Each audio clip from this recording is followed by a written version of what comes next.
sizameni ukwenza ngokuhle sizaziphilela lo mhlaba.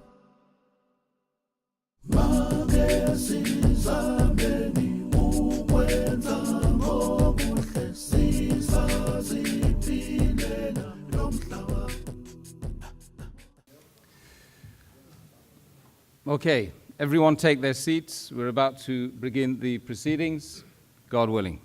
So, no? God willing, are you okay? We're going to begin proceedings. Okay. Willing, whatever it is. Okay.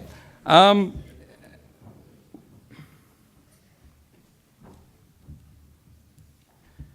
start by praising God, the compassionate, the merciful. Assalamu alaikum. Peace be upon the whole gathering.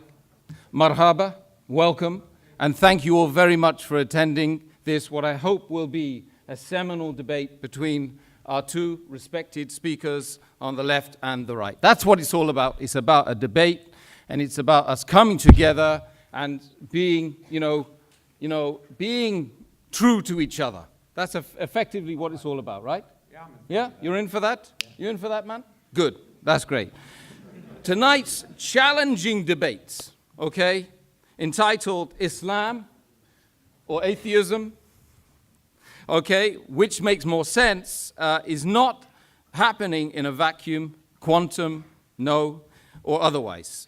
It's taking place within the context of a world full of human beings looking for answers, in a world seemingly full of Western promise, a world full of information fueled by the IT age.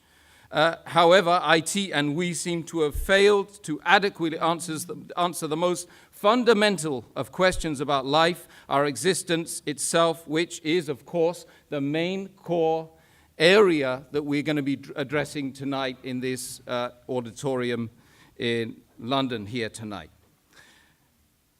I remember, spending a large part of my life asking myself, why am I here? Who created me? Do I have a purpose? Can we be certain about any of these, these questions? And once, I asked a bishop, what's the purpose of life? And he said to me, go and do a theology degree. Right, I'm not telling you to go and do a theology degree. I'm asking you to sit here in a debate for 2 hours with my two honorable guests over here. Was asking a bishop. Yeah, well, I'll ask you later. Well, of course. He didn't know the answer, by the way. Right. That's another issue. But what, of course, we can do to inform our decisions about this debate tonight is to use our reasoning, to use our minds, to use our intellect, and really for us to have an open mindset. Muslim, non-Muslim, Christian, whatever you are, whatever you believe in, we should have an open mindset and really go at this with sincerity. That's really, I'm just asking I'm asking myself first and foremost, right? Because that's tough being an ex-Irish Catholic. Yes, yeah. I didn't think the Catholic Church allowed divorce. Oh, well, that's another story. This evening, two major belief systems, if you like, who lay claim to the truth are going head to head. No matter which side of the fence that you tend to reside on, okay, by the end of the night, that you will be better informed about atheism and about Islam. Hopefully, the world perspectives, the worldview of Islam and atheism. That's what it's really all about. Tonight, how's it gonna hang? Right. Well, we're going to have 25 minutes allotted for both speakers, although I'm told that that's going to change as well. Yeah. Okay? And then followed by a further 10 minutes of, coming back, and then another 3 minutes of coming back, although that might change, Professor, right? And after that, there will be, crossfire, and there's going to be no heavy arms to be utilized in this section, both of you, okay? Although I understand the tongue is a lot more vicious than nuclear weapons. But what we're effectively saying after that is that you lovely people will get the opportunity to ask questions, make observations, hopefully on the topics, right? On the topic that we're talking about. And then there'll be 2 minutes closing remarks, a little presentation after that, and we'll all go home, and we've got to be out of here by 10 o'clock. I would urge the audience not to heckle the speakers, to be polite at all times, okay? And, to listen to each other afterwards as well. We don't want any blood or any fights, okay? And I'm sure that you guys, you understand why I'm saying that. So today, our first speaker, okay? Has this been agreed upon? No, I was told. Okay, good, okay. Wait, you want to go first? I don't care. I was told Will that be was our brother, you say brother, he's a brother in humanity. You're my brother in humanity. He's my brother in humanity and in the faith of Islam. Okay. Okay, fine. It means God is great. Yeah. Okay. So, Hamza Andreas Tzortzis, of course, he's actually Greek, not Pakistani. Please, he in fact is, you can see he's a little bit Pakistani, but anyway. He's a student of Islamic thought, a lecturer, a researcher for the Islamic Education Research Academy. And without further ado, I will call upon him to give his piece.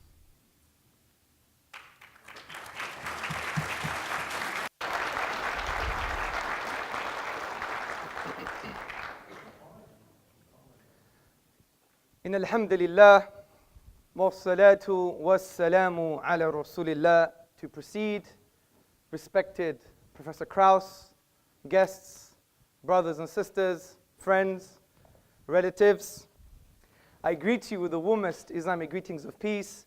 Assalamu alaikum wa rahmatullahi wa barakatuhu. Which basically means, may the peace and blessings of God be upon you all. Today's question, Islam or atheism, which makes more sense? I would argue that if we use our reason, our rational faculties, we will definitely come to the conclusion that Islam makes more sense. And I'm going to use 2 simple arguments to verify that claim. Argument number 1, Islam makes sense of the origins of the universe. Argument number 2, Islam makes sense of the nature of the Quranic discourse. So let me go straight to the first argument, that Islam makes sense of the origins of the universe. Now, we all have had the same type of questions, well, most of us anyway. Why does the universe exist? Why is there something rather than nothing? And in response to that question, the grandfather of neo-atheism, Bertrand Russell, said, the universe is just there, and that's all. It's a brute fact. Even in Islamic history, as early as the 8th century, we had philosophical naturalists known as the Dahriya. They held similar views. Now, the implications of these historical opinions is that the universe is eternal. And if the universe is eternal, it implies there is an infinite past. But the question is, can we have an infinite past? Does the infinite make sense in the real world? Now, the assertion that the universe has an infinite past is absolutely irrational. This is because the quantifiable infinite cannot exist in the real world, something our beloved Professor Krauss has also suggested in his book, A Universe from Nothing, on page 71. He says clearly, the energy of empty space, or anything else for that matter, cannot physically be infinite.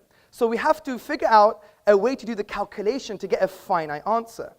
Now, to highlight why the infinity or the infinite doesn't exist, take the following examples into consideration. Imagine we have, for example, an infinite number of Professor Krausses in this room.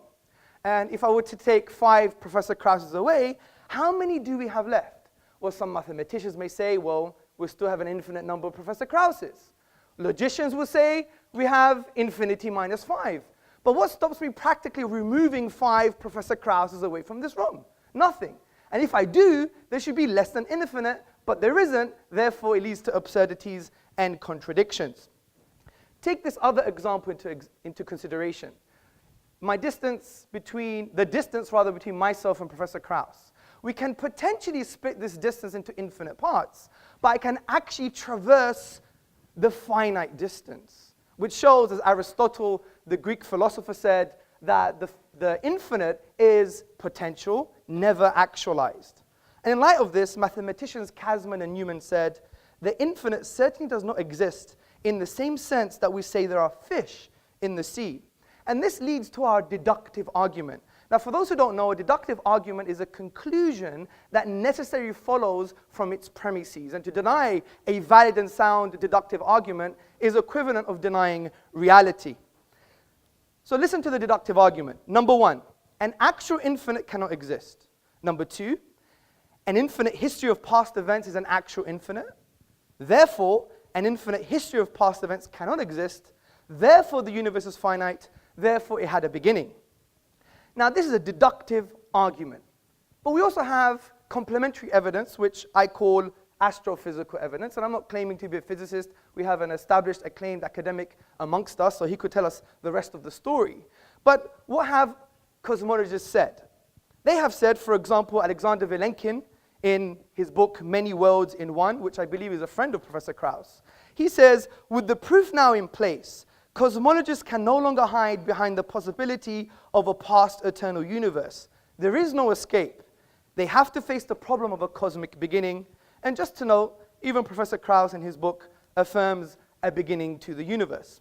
Interestingly, in Islamic thought, this has been discussed at length, and there is a unanimous conclusion that the universe is eternal. It began in the finite past, as the polymath, theologian, Ibn Taymiyyah wrote in the 14th century in his book, As-Safadiyya, so whatever is besides God, it is all makhluk, all created, originated, coming to be after not existing, preceding by its own existence.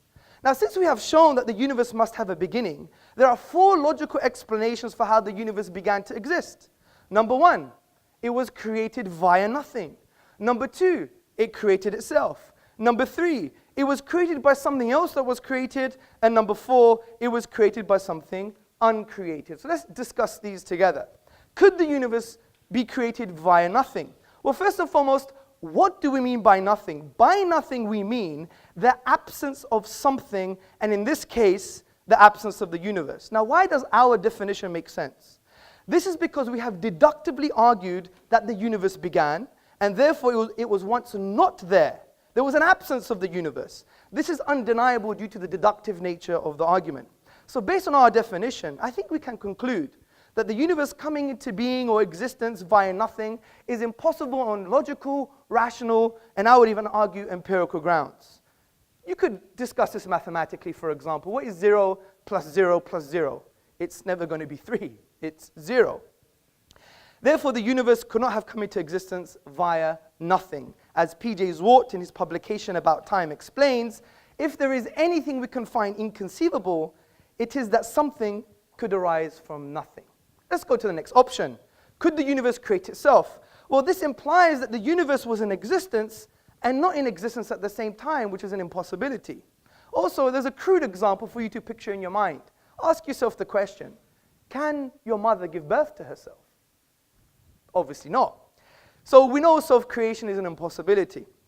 So the next option is, could the universe be created by something created?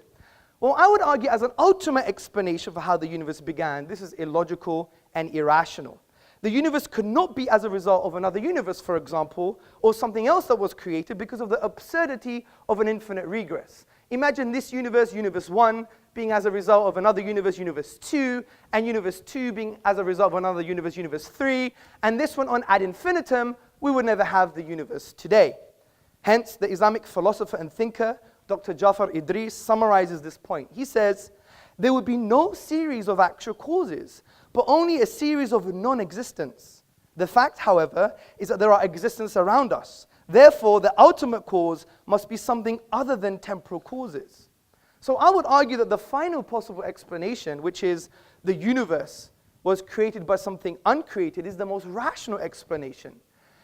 And the philosopher Abraham Varghese, in the appendix to Professor Anthony Fleur's book, There Is a God, explains this conclusion in a simple but forceful way. He writes, now, clearly, theists and atheists can agree on one thing. If anything exists at all, there must be something preceding it that always existed. How did this eternally existing reality come to be? The answer is that it never came to be. It always existed. Take your pick. the God or the universe. Something always existed. And we've argued deductively that the universe began, therefore it couldn't have always existed. Now, this doesn't mean God exists. It doesn't mean Allah, Buddha, Jesus, Yahweh exists. Of course not. That's a leap of faith. We leave that to the atheists.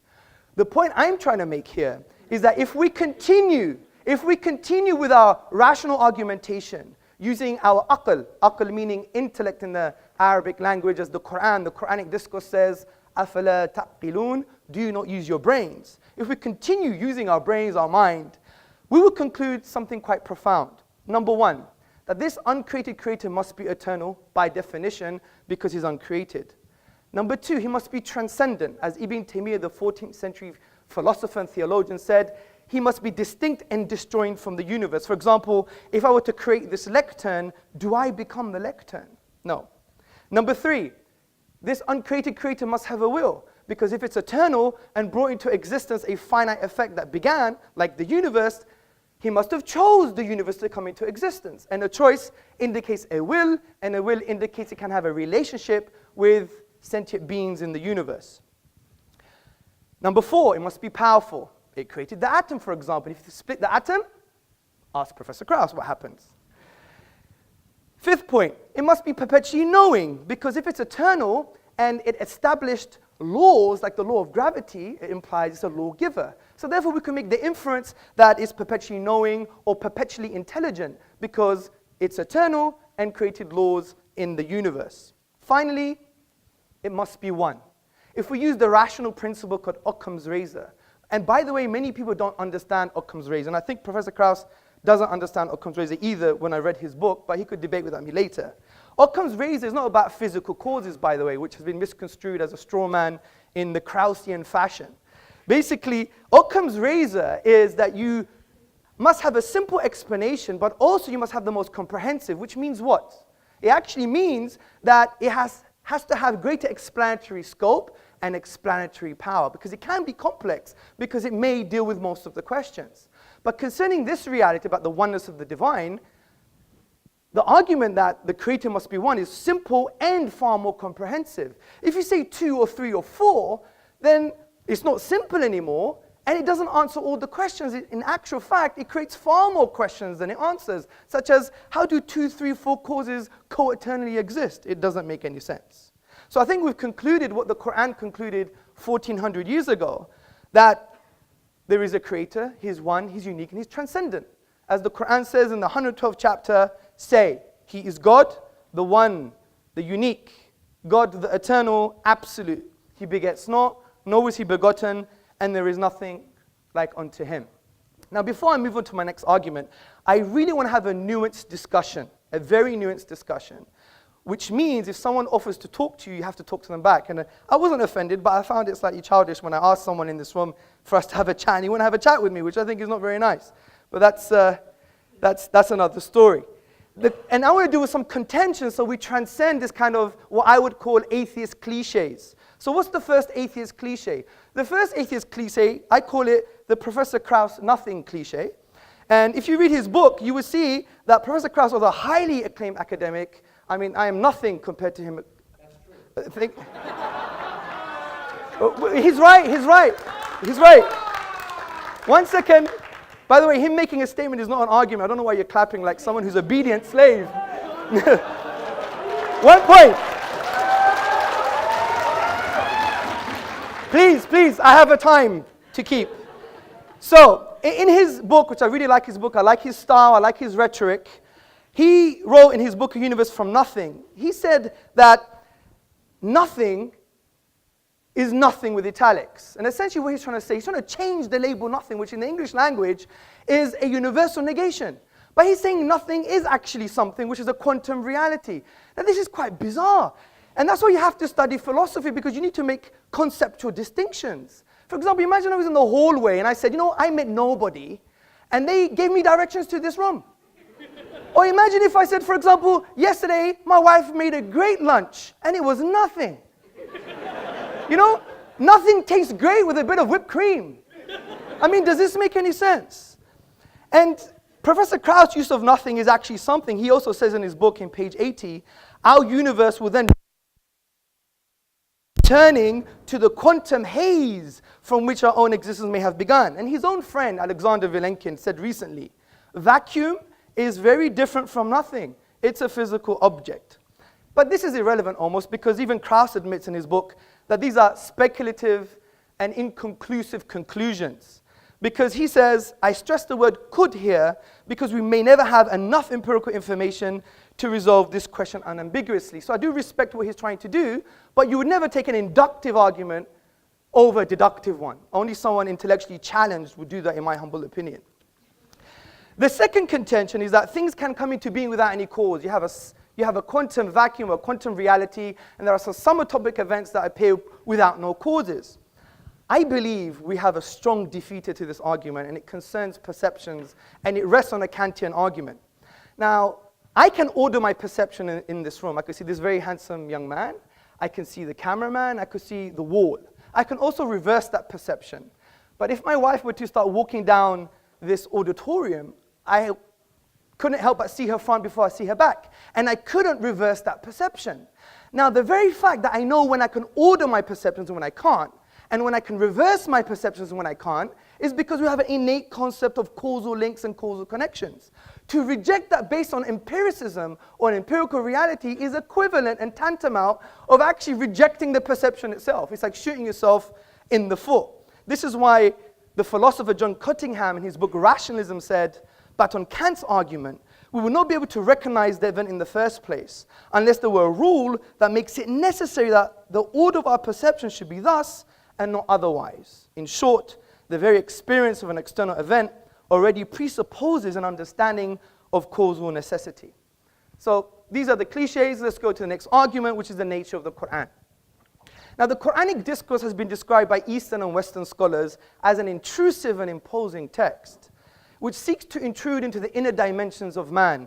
Now, this imposition is positive as the Quran seeks to positively engage with your intellect and with your psychological disposition. And the way the Quran achieves this is by asking questions. وَفِي أَنفُسِكُمْ أَفَلَا تُبْصِرُونَ. And in themselves, do they not see? Talks about the physiological reality, the psychological reality, even referring to things like consciousness.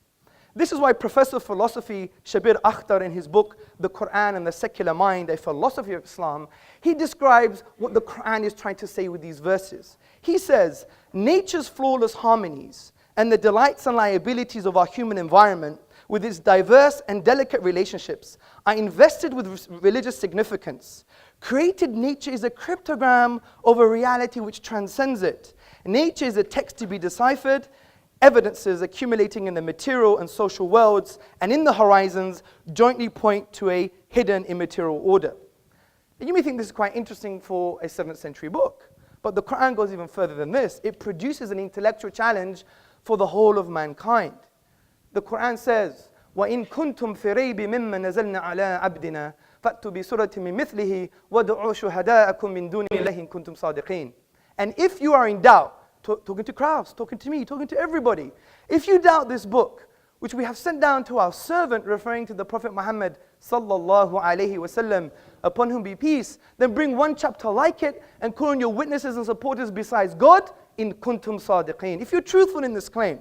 Now, this verse is a basis for an array of arguments in the Quranic discourse, and we don't have time to talk about all the arguments. Historical argument, sociological argument, and a whole array of intellectual responses.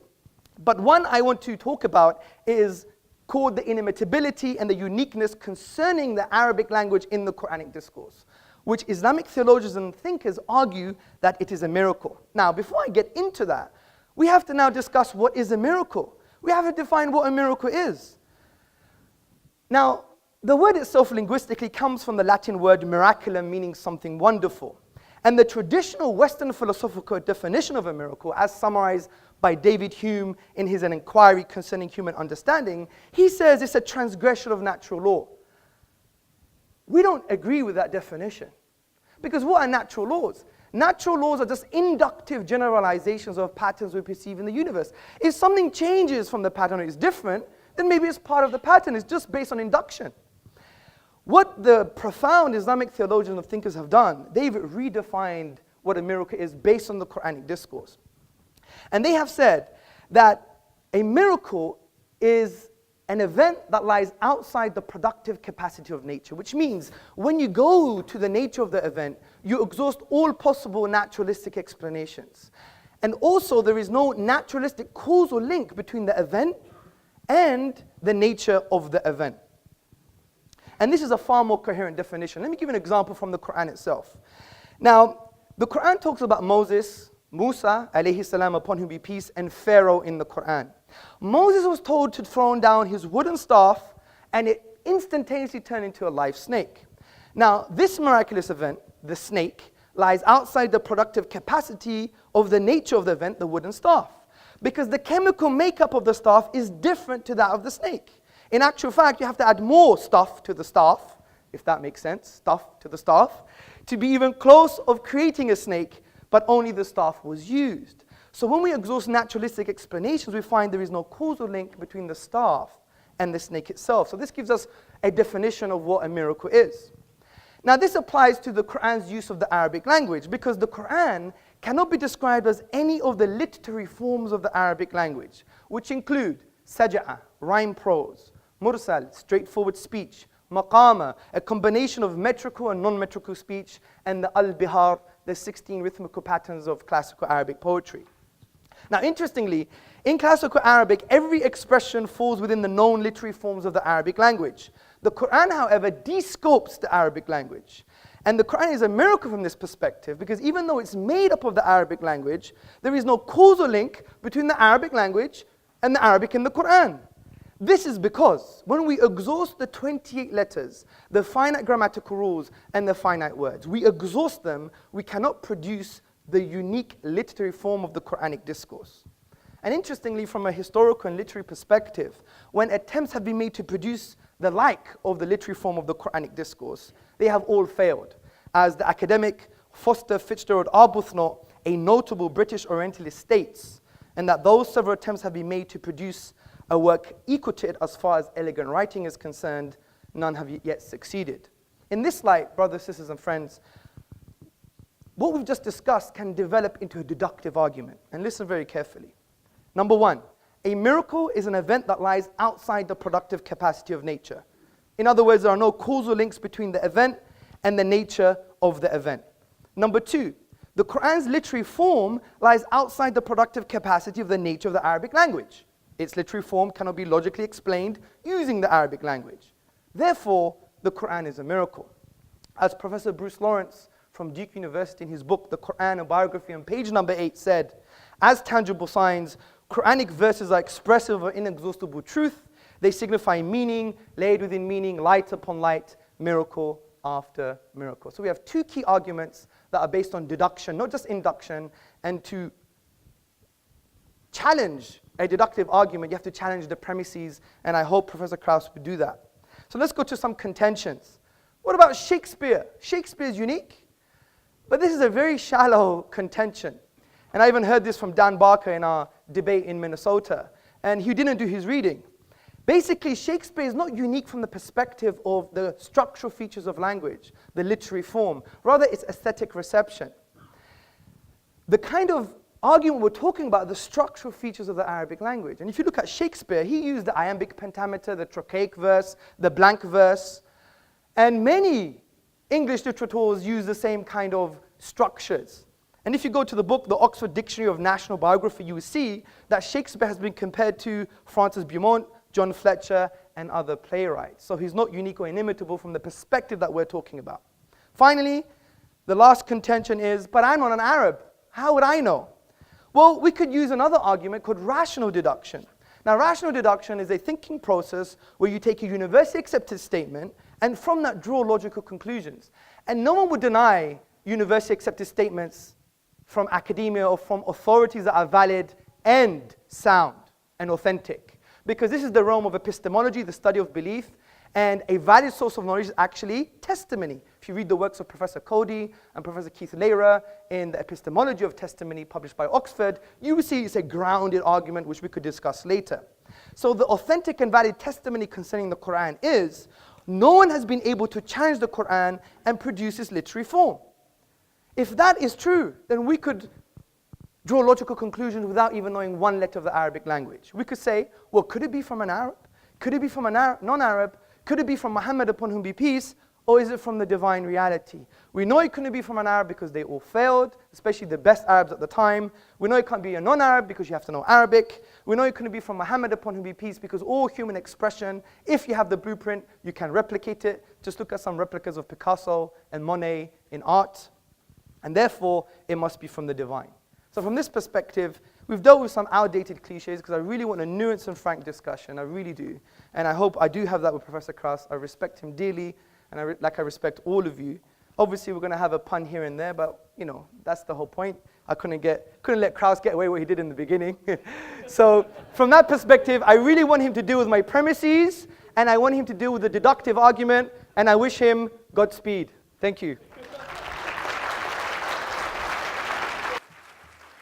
Okay, thank you very much, Hamza Tzortzis, for that expressive presentation on the Islamic worldview. We're now going to be calling upon Professor Lawrence Krauss to come back on that with his presentation, which I don't think is going to last more than 25 minutes, I'm sure of that. But just to let you know, some of you who perhaps don't know anything about Professor, he's a renowned cosmologist and a science popularizer, and is the foundation professor in the School of Earth and Space Exploration, a director of the Origins Project at the Arizona State University. He's hailed by Scientific America as being a rare public intellectual, and he's also the author of more than 300 scientific papers and 9 publications, books, including the international bestseller, The Physics of Star Trek, and his most recent bestseller entitled A Universe from Nothing, now being translated into 17 languages or more. Professor Krauss, I call upon you to respond. Well, first I want to thank the people who invited me, who've been very gracious to me, treated me with more hospitality than I've gotten in many times I've talked. So I guess it's Sabia, who I haven't met, and Obeida, who's been taking care of me for the last day or two, and Isa, who I was just working with. And so I do want to thank them tremendously. They showed me great respect and hospitality, and I want to show them and you that kind of respect. And that doesn't mean I respect ideas. Okay, some ideas are ridiculous, and that's perfectly reasonable. In fact, ridiculing ideas is what makes progress. So if I offend some of you, I don't mean to offend you personally. I may offend some of your ideas, but that doesn't bother me at all. In fact, if you confront my ideas, it will lead to a discussion. What does offend me, of course, is offending personal freedom and equal rights, and that's one of the reasons why I got upset at the beginning of this session. But that's been fixed, and I thank the organizers for that as well. To agreeing to not segregate this room in a 21st century is a great step forward, and I appreciate that. Now, I'm really shocked. First of all I've watched Mr. Tzortzis, right? Tzortzis. My Greek is pretty good, I think. Be gorgeous. Yeah, gorgeous. Well, you are rather gorgeous. Gorgeous George over here. I watched some of these, and they're always exactly the same. So I thought they'd be different this time. And it always begins with you, and I'm supposed to respond to you. And I will, to some extent, but it's hard to respond to nonsense. And in fact, the point of this is not a question, does God exist? That's not the question. It's atheism or Islam or atheism, which is more sensible, I think is what it says, or something like that. Now, I was just shocked because I thought that you wouldn't bother to try and pretend you knew science, because you don't, and we're going to go through that in real detail. Everything you said is nonsense when it comes to science, so we'll go through and we'll have a little chat if that's okay. Of course. Okay, good. And so I found it remarkable that you began with that kind of nonsense, and we'll continue from that. But let me just first begin with the fact that the premise of this debate is in some sense inappropriate, because it suggests two things. First of all, it suggests that Islam is something special, and it isn't. It's not special at all. It's one of 1,000 religions or more that have existed since the dawn of humanity, all of which claim divine revelation, all of which claim perfection, all of which proclaim infinite knowledge, uniqueness, beauty, etc. So Islam is just a religion like any other religion. And there's no difference. It proclaims, just as the Rig Veda did and Akhenaten in ancient Egypt, that the universe had a beginning, nothing special, okay? There's absolutely nothing special. So the question is, Islam as one of 1,000 religions, all of which make the same claims, but mutually inconsistent ones. So one of the things we know is, of these 1,000 religions, they all make mutually inconsistent claims, so they can't all be correct. In fact, at best, one of them can be correct, because they're not consistent with each other. So that means a priori, just a priori, and I know like that, you like that term instead of a posteriori. I've heard you say that. A priori, Islam has a probability of 0.1% of being correct, because it's just one of 1,000 religions, and one of them is, at most is correct. But since they all make the same claims, it's probable that none of them are correct. So treating Islam specially is inappropriate. Then atheism is somehow, as has been described speaker, a belief system. It's not a belief system like Islam or Judaism or Christianity or the Norse myths or Zeus or Thor or any of the other myths that have been created throughout human history. All it's saying is, it's not a belief system. It's saying, you know what? We don't choose to believe that stuff because it's not sensible. So it's not saying we believe X. It's saying, well, this myth is inconsistent with this myth, or this myth is inconsistent with what we know about the universe, and therefore, it's unlikely to be true. So what atheism is just saying this is unlikely to be true. It's not a belief system. So to compare one versus the other is, of course, false. It's a false premise. The first part of the false premise is that Islam is special. Not special at all. It's been there. It'll be gone, or be there as long as other religions. It's just like all the rest. And atheism is not a religion. It's just, in fact, what it is could be described as common sense. Okay? What makes sense? I will think that those things that make sense are likely, and those things that don't make sense are unlikely. In fact, that's what science is all about. Okay, so having said that there's nothing special about Islam, and there certainly isn't. I'm going to talk a little bit about. My intent, by the way, is the other thing I should say is debates. I'm an educator. It's a flaw, but it is what it is. That means I believe in actually trying to illuminate ideas and lead to discussion, critical thinking, and eventually learning things and increase in knowledge. Debates aren't meant for that. Debates are rhetorical devices for people to go out and perform, make statements, and then challenge others and try and convince an audience of something. That's not education. So I will talk a little bit about some of this, and then I just want to have a chat. I'm going to use my 25 minutes to have a little chat. I'll take up my time when I could pontificate, as we've heard, and just ask some questions, because I'd actually like to learn some things, okay? And hopefully in the process there'll be some education for both of us. So the first thing I want to say, however, I want to clear up some misconceptions. This idea of deductive arguments, which sounds good, is not the way we learn about reality, okay? Deductive arguments just don't work. They lead to irrational actions. In fact, if we decide what common sense is taking your beliefs to conform to the evidence of reality so that you will make rational actions. If you force your reality to conform to your beliefs, you will make irrational actions.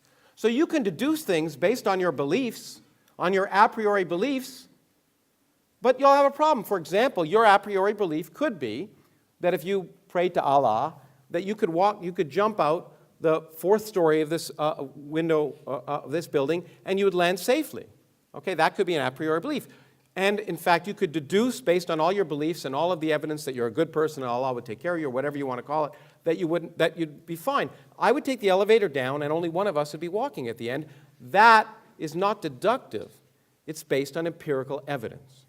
Okay, now, so arguing that something doesn't make sense to you is based on the fact that the assumption that you know what's sensible in advance.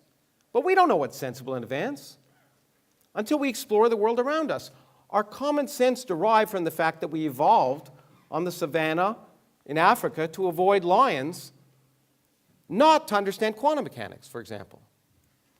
As I've often said, common sense, our deductions might suggest that you cannot be in two places at once. That is crazy. But of course, an electron not only can be, but it is. It doesn't make sense because we didn't evolve to know about it. We've learned about it. We force our idea of common sense to change. It's called learning. Some people would rather read an ancient book than learn. And this has been a very good evidence of that. For example,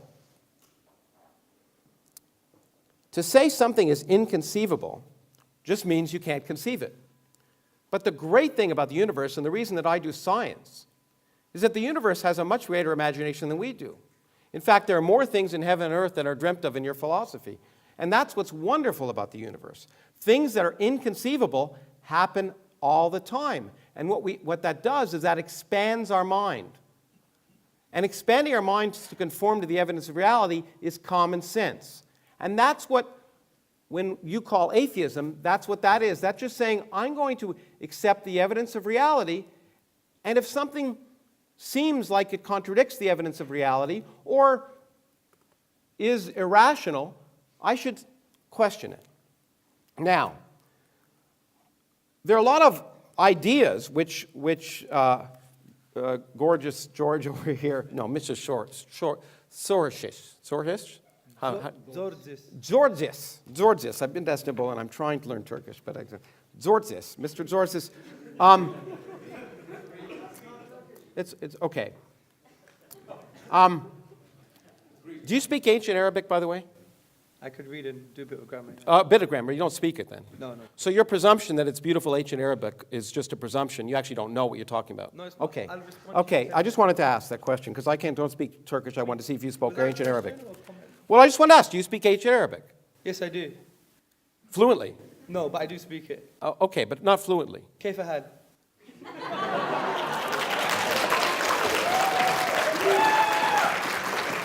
Well, you know what? There's a real language that you don't speak. It's called the language of mathematics.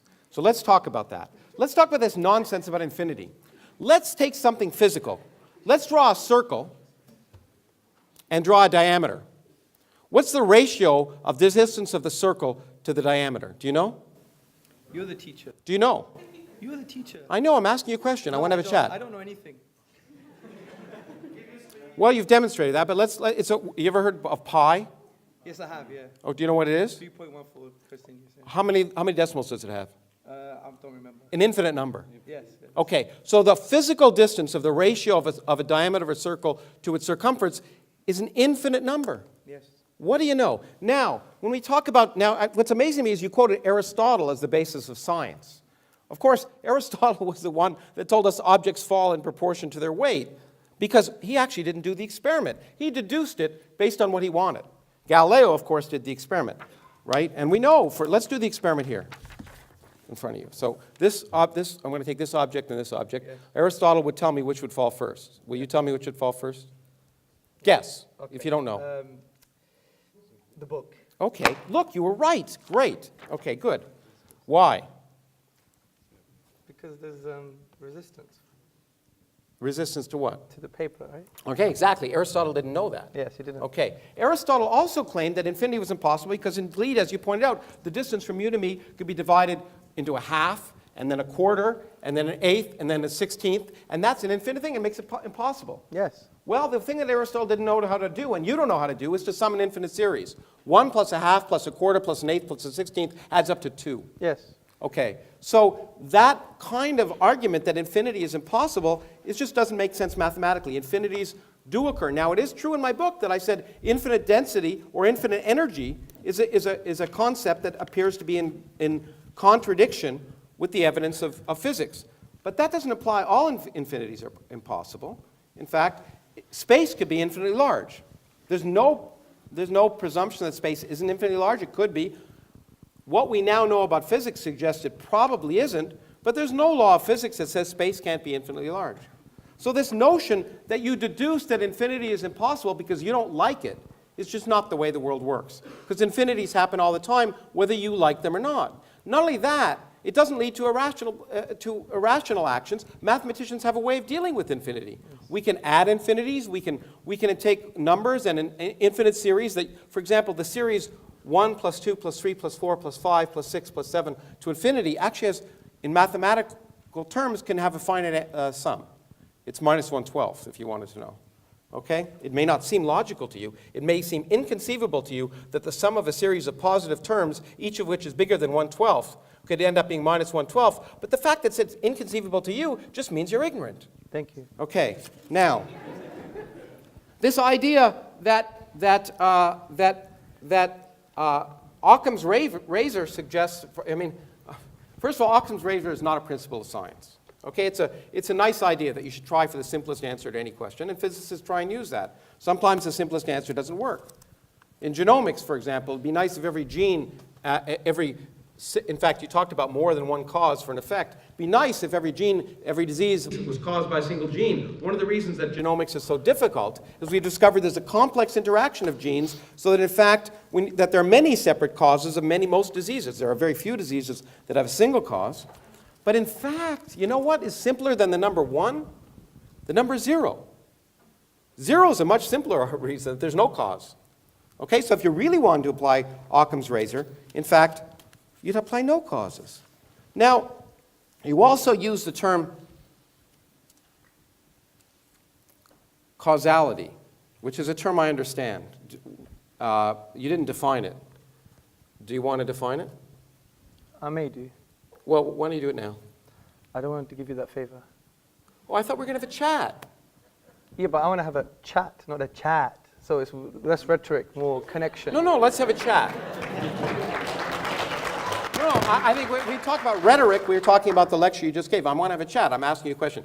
Do you know what causality means? You use the term. Yes. Okay. Well, if you use a term, you should know what it means. yes, Okay, I have you my use it. definition. I have my definition. Okay. Well, I'll define, and that's cause precedes effects. Does that sound good? No, that's the wrong definition. In my Okay. opinion. Well, I'd like to learn what it is. Well, for example, there's an interesting book about the quantum physics and causality. Mm-hmm. And the philosophers and philosophers of science and scientists have disagreed on a specific definition. So they've reduced back to a fundamental definition. Do you want to have a chat or okay, a chat? good. You quoted a book on physics. Yeah, I haven't finished yet. Physicists don't disagree about the definition of causality. Have you presumed your results here? Do you No. really want to connect with me as a human being? No, Well, you've asked me a question, you're answering it for me? Come on. You quoted physicists. Go on. I said scientists. Okay.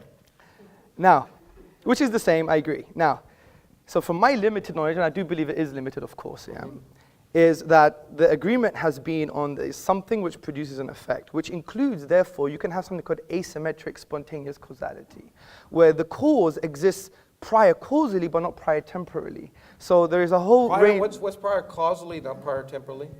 Prior causally means that there is I'll give you an example. The Kantian example was you have an infinite ball that's on an infinite pillow. Mm-hmm. Now, they both, time doesn't exist here, but you're not going to say the indentation is not as a result of the ball. So there is a causal dependency there, and time is out of the window. So we could discuss causality until the cows come home, but it's not as simple as what you're trying to say in terms of that. It doesn't presume temporality, do you see? Well, I think it does. I think, again, if you think carefully about what you just did, Okay. the ball doesn't create an indent in a pillow. And by the way, you used infinite. I thought we weren't allowed infinite. But anyway. It was an example. Yeah, well, it's an example of a physical example, which you said doesn't exist if it's infinite. But it doesn't matter what's infinite. A pillow here, a finite pillow and a finite ball. Yes. Okay? There's an indent. Of course there is. Yeah. Okay, was the ball there or not? Well, my example wasn't based on finitude. It was based on they're both infinite. Well, but if the ball isn't on the pillow, it doesn't create an indent, right? Yeah, of course. Yeah. Okay, so it had to be. So was it put on the pillow or not?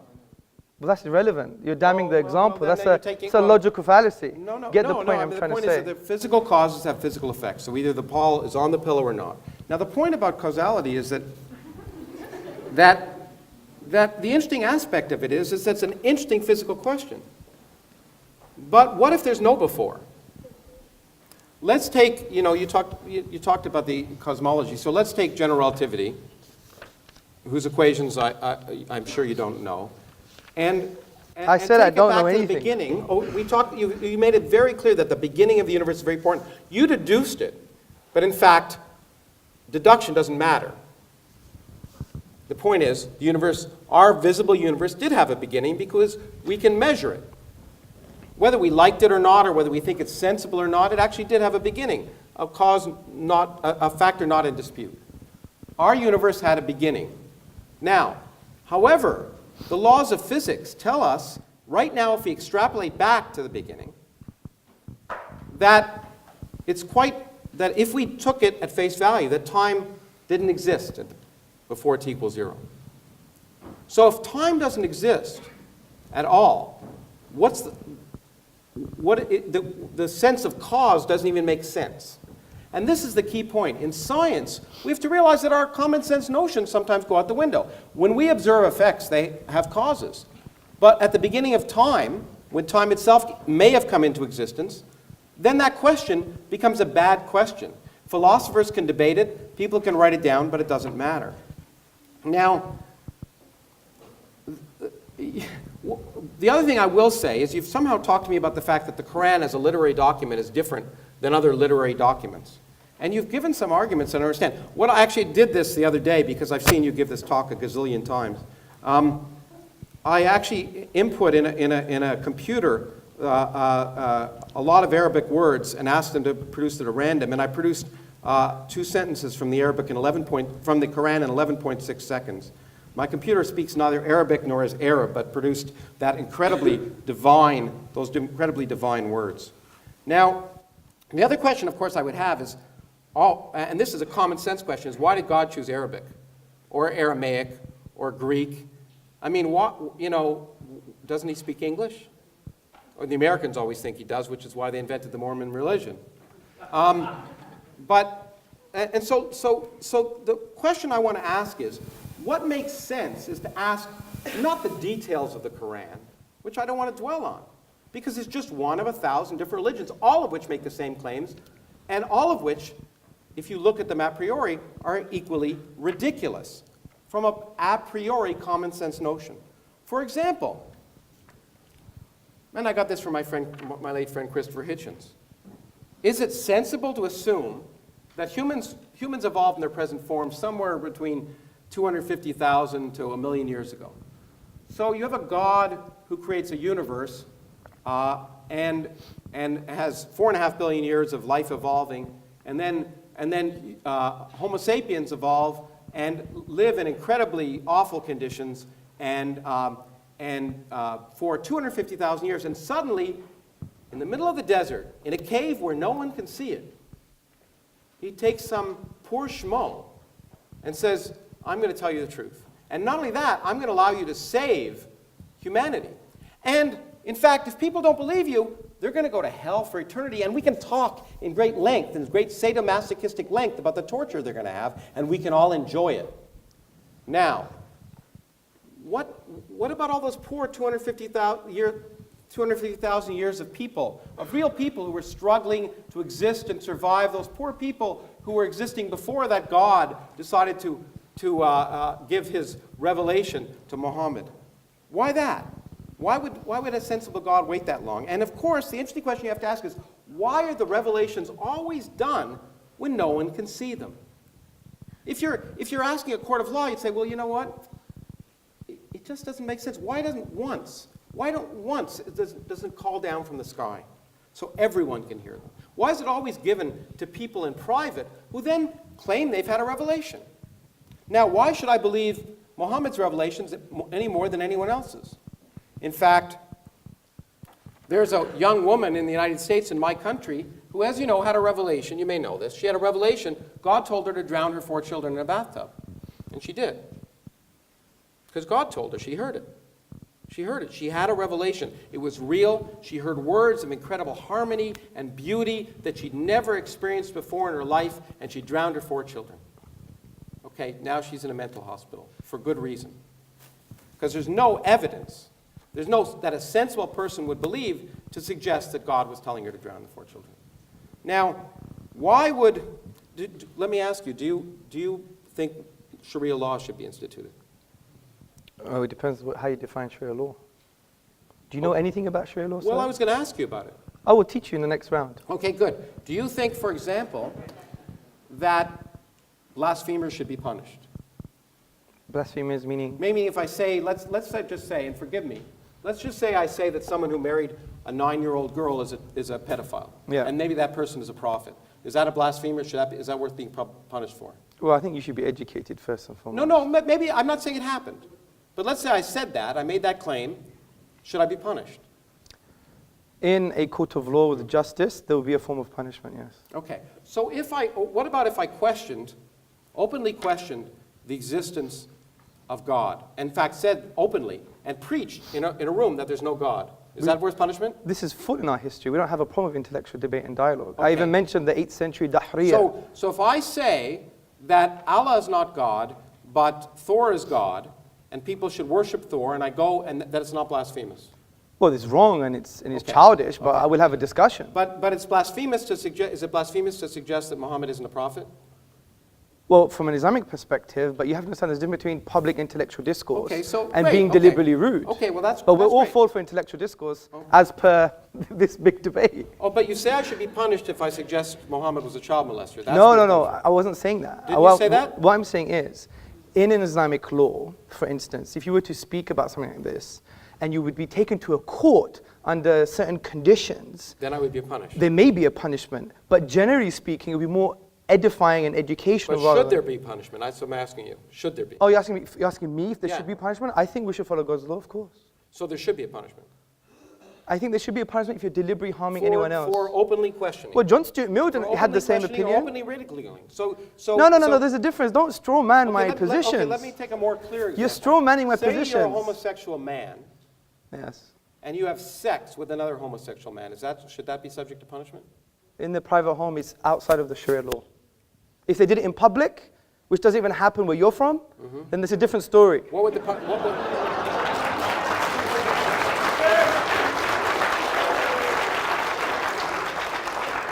Where am I from? Where am I from? Well, you are from the United States of Oh, I America. see. And so it doesn't even happen in where I'm from. Now that's rude. But in any case, How's but that it does rude? but the good I thing thought about you're an it is empiricist. It does happen where I'm from. All the stats So two people you know. in Arizona are out in the desert having sex because they really get turned on. Yes. And they're both men Yes. and they have sex together. Yes. Okay? Is that punishable? If there's no one in the desert, no, it's not. Okay, let me ask you another question. Is homosexuality wrong? In the Islamic tradition, it's a sin. Okay, now here's an idea of why common sense should tell you that Islam, like many other religions, is not common sense. Because, of course, homosexuality is perfectly natural. In all animal species, almost, it's natural. It occurs with a 10% frequency. Okay? In fact, there are good evolutionary reasons for homosexuality. So in that sense, there's no reason and a fundamental... Why would a God who thought it was a sin make it natural among all species? I don't think the sheep, by the way, which 10% of sheep are long-term homosexual relationships. Okay? Why would a God who thought it was a sin create sheep who don't have a soul, who aren't able to think about it, be homosexual? That's the kind of nonsense that we have to ask, and the only way we can determine if it's nonsense is by looking at the world around us, not by deducing it, not by listening to the words of ignorant individuals and Iron Age peasants who didn't even know the Earth orbited the sun. Wisdom and learning comes from observing the world around us, and we shouldn't take our wisdom from people who didn't even understand the way the world worked. Thank you. How long did that...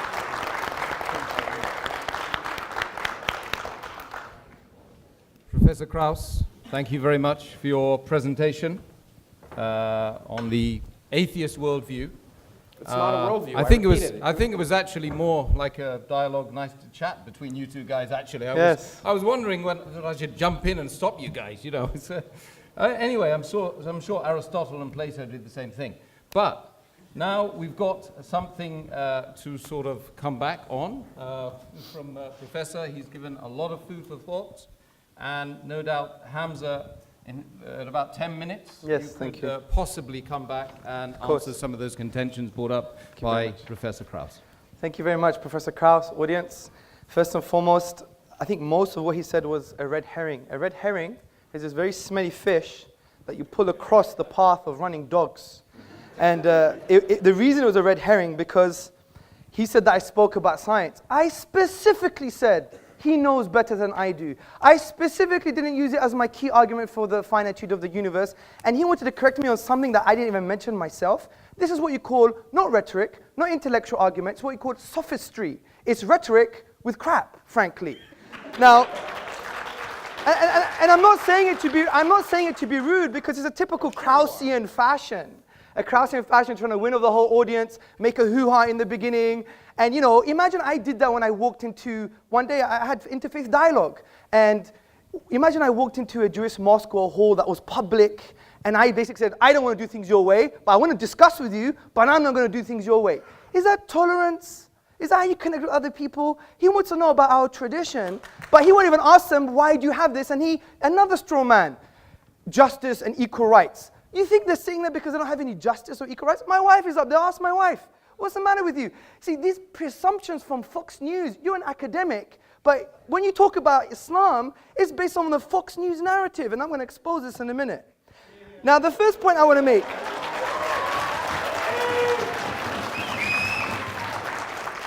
Now, you used the word a priori more than 3 times, but you rejected deductive thinking. I mean, isn't a priori deductive? I mean, you can't have your cake and eat it, sir. I tried to talk on your level. That's the first point. The second point I'd like to make. Actually, let me calm down. The second point I would like to make is that, see, we're not rejecting inductive arguments. Of course we're not. You're forgetting the inductive method, the scientific method. Do you know where it came from, sir? Do you know where it came from? I know. In fact, there's a remarkable scientific mathematical tradition in the Arab world, if that's what you're going to talk about. I'm going to talk about Ibn al-Haytham in his book on optics. Yeah. Read the works of David Lindbergh and others, historians of philosophy and science. And they say it came from Islam. You know why? Because Islam doesn't reject... No, they came from the Arab world. They didn't come from Islam. Well, let me give you the link. Let me give you the link. Okay? أَفَلَا يَنْظُرُونَ إِلَى الْإِبِلِ كَيْفَ خُلِقَتْ. Have you not seen empiricism, the creative thing like a camel, and how it was formed or how it was created? This was the basis, and this was the poetic justification for the entire scientific method. As Muslims, we go where the science takes us. But we're not stupid. Deductive arguments, they are necessarily true. If you wanted to discuss my argument, you had to break down the premises, which you didn't.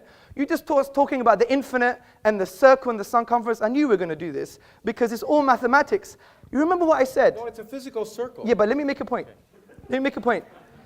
I said the quantifiable infinite cannot be actualized in the physical world, something that you agreed with. 1 second. And I said there's nothing wrong with a qualitative infinite. And qualitative infinites can exist infinitely. For example, mathematicians discuss. Yes, so where's the infinite there? That's the length. You think this is a length is a physical quantity? That is. Length that is. a physical quantity? That is, yeah. Okay, the length of this and the length of that, okay, the ratio of those two lengths is an infinite number. Yes, of course it is. Okay. But what is that length? What is that length? 1. This is a length 1. Is 1 Krauss. Okay, can you... These are pi Krauss. 1 second. Can you measure the straight line and can you measure the circumference? Yes or no? I can measure it. Well, that's quantifiable. Yeah. What you're talking about is in the realm of mathematical realm of discourse, which has axioms and conventions, which makes sense. I'm not disagreeing with that. I'm agreeing with what you already agreed with in your own book, which from a quantifiable, discrete perspective, you can't have an infinite. That's the point I'm trying to make. Discrete. The discrete parts. But who says it has to be discrete? Oh, but that's your presupposition. That's your presupposition. You brought your assumptions, Fox News, by the way, and other stuff, and you think you've got an answer. I have time. Let me finish this, please. Okay, because I got to teach you different calculus. Newton invented a long Yeah, time I know, ago. but calculus is based on axioms and conventions in the mathematical realm of discourse. It describes how things work. Yes. Let me make a point. So, that's the first point. Oh, dear. Okay, then you spoke about, for example, 0 is simple as Occam's razor. Again, you've misconstrued what Occam's razor is. Occam's razor is not only the simplest explanation, but it has to have greater explanatory scope and explanatory power. 0 has no explanatory scope or power concerning the origins of the universe from that perspective. I'll explain it how it does. The other point I like to make is you spoke about, for example, hell and justice, and look at all these people that are going to hell. Again, another huge straw man. You've misrepresented Islamic theology. We have a very nuanced theology, sir. I think the best thing to do, if you were sincere, you would have said, you know, Hamza, I don't get this. I haven't read this before. I'm just making my own mind up because I watch videos of Christopher Hitchens and he's an authority to me. I don't know much. Can you tell me what Islam says about this issue? That would have been better, wouldn't it? But again, it's a straw man. And when it comes to things like hell, we believe God is all just and all merciful, okay? No one disagrees with the concept of punishment, okay? You're not going to disagree with the concept of punishment, are you? So when it comes to people who haven't heard about Islam, there's a whole array of theologians like Ibn Taymiyyah and Al-Ghazali who said that there's going to be another form of justice for them. They may be tested on the Day of Judgment based on other prophetic traditions. It's not as simple as that. Okay, homosexuality is a sin. Again, you try to put words in my mouth, and that's not nice. That's not nice. I asked you questions. I didn't. You did, but I don't know if you try to answer them for me, which is quite interesting. Now, see, we don't believe homosexual tendencies per se are sinful. It's the manifestation of the homosexual act in public is sinful. Because we believe in our theology, let me just make the point, that we're given a package. We all have tendencies. People have tendencies, you know, the polygamous, for example, or other people have tendencies that may be seen negative or taboo. Other people have tendencies concerning various different things. And we believe this is a package that God has given us. But we have an empowering philosophy which says that God, okay, when he gives you these tendencies, whatever they are, whatever kind of inclinations we have, we use our aql, our intellect, by understanding the divine reality and what he wants from us, because God would know me better than I know myself. And he would say, fine, you have these tendencies. This is how you shape them. This is how you control them. Like, we don't believe in, like, we should be agitated purely based on the bestial aspects of man, whether it's heterosexual or homosexual. And by the way, you know, saying off to your mother is equivalent major sin as being a homosexual. So the point I'm trying to say is we don't condemn people per se. We don't say, you know what, I'm going to kill you.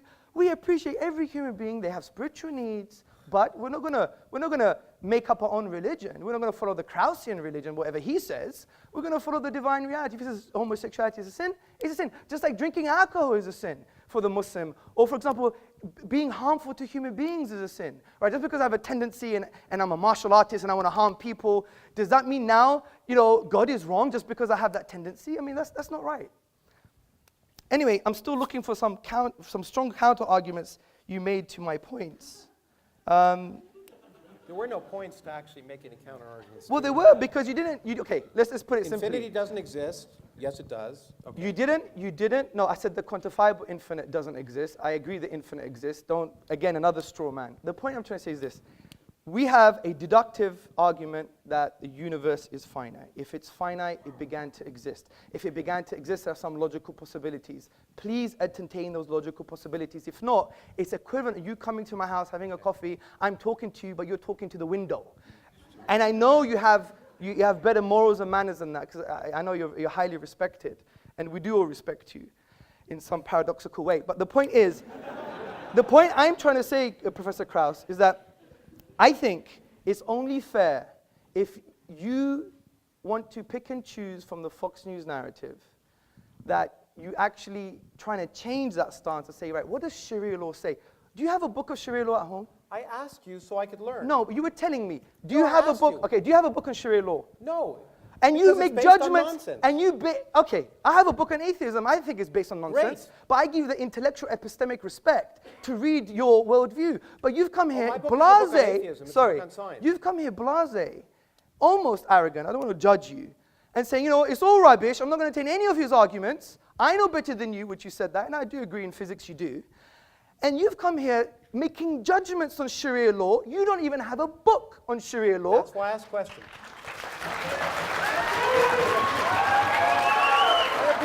And the point is... Look, I'm sorry, that's why I asked questions. I asked you questions so I could learn. I asked what you thought as someone whose opinions I'm supposed to respect. And I wanted to know, did you think it was wrong? And I wanted to know why. There's no sense why homosexuality is wrong. I wanted to know what common sense tells you that homosexuality is wrong, except some self-proclaimed prophet telling you with no evidence. There's a different point. Okay. Okay, let me ask Professor Krauss a question. Why is incest wrong? It's not clear to me that it's wrong. Okay. It's clear to me. There's an evolution. No. Listen to me. Listen to me. Wait. Let's give him the respect, please. He's got a You justification. asked me a question, and if you want me to answer, I will. Yeah, of course. Do it. Okay. The point is, most societies have a taboo on incest, and it's an empirical one. Generally, incest produces genetic defects. Yes. Okay. And so in general, there's a physiological reason and a societal one why incest is wrong. Yes. Okay? But if you ask me the question, is it, and this is an interesting question, by the way, there's an ingrained incest taboo in almost all societies for that reason.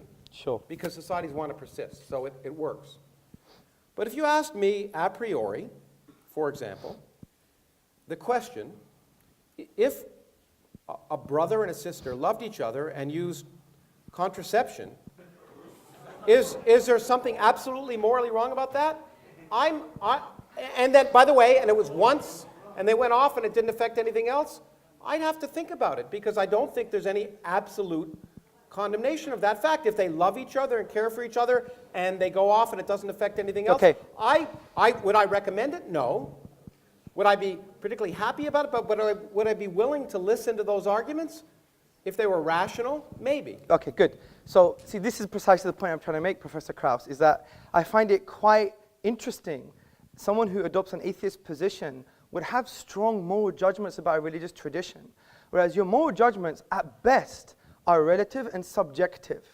Now, when you look about moral theory, from an Islamic perspective and a religious perspective, you see that objective morals, like even pointing the finger and saying, you know, you're wrong, you're nonsense, Sharia law is backward, these kind of strong emotive things, I think we can only be that emotive and strong in an objective sense if you have God as a grounding for your objective moral values. Because if you take God out of the picture, he's the only concept that transcends human subjectivity. Social pressure, you know that doesn't work. Look what happened in Nazi Germany. You know, for example, evolution makes it end up being ephemeral and empty. If you look at the philosopher of science, Michael Rules, he said, you think loving thy neighbor as thyself is like you're referring above and beyond yourself. But essentially, it has no true meaning. It's just a product of survival and reproduction. So from this perspective, you don't have an ontological grounding for objective moral truths. The best you could do, what a lot of atheists have done, is, well, we believe in moral realism, which is moral truths are just moral truths because they are. Well, Islam just is, and the Prophet Muhammad upon him peace just is, and the Quran just is. That's not an argument. So the reason I asked you that question, sir, was to say, how on earth, from an intellectual perspective, can we point the finger at religions from a moral perspective? And especially the irony is, most of your articulation against Islam has had a moral vibe to it, not a rational one, because you didn't deal with the premises of my argument. I did. No, you didn't. You talked about infinity. And I talked about causality, infinity, the words that you were throwing out. yes, and what did you say about causality? I said, in fact, that it's quite likely that beginning of the universe causality isn't a good question. But if you understood the physics, you'd understand it. Your presupposition of causality. No, it's not my presupposition. It is. It's time doesn't exist. Yes. Space doesn't exist. Okay, think about the statement, something produces an effect. Where is time as a definition there? Produces. No, it could be atemporal. What do you mean atemporal? You Well- explain to me clearly what you mean in a physical way. And Okay. Don't just give me English language. Give me a physical example. Okay, let me give you, like your nothing is a physical example, yeah? Well, you haven't described what my nothing is yet. You read the preface, like a number of people did, but I don't know if you got very far. In the Actually, I book. read the whole book. I Okay, liked it. What's my nothing? Your nothing is... What is my nothing? Your nothing is quantum. No. It is. No. No space, no time, no laws, no nothing. But that's still a quantum haze. No.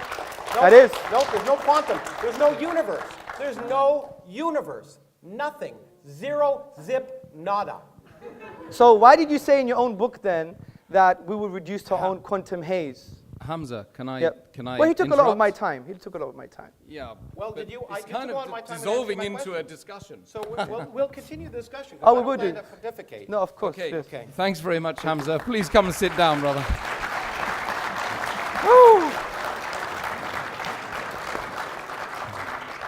I didn't want to stop you in mid-flow there, but over to Professor. There must be some Greek in Professor Krauss.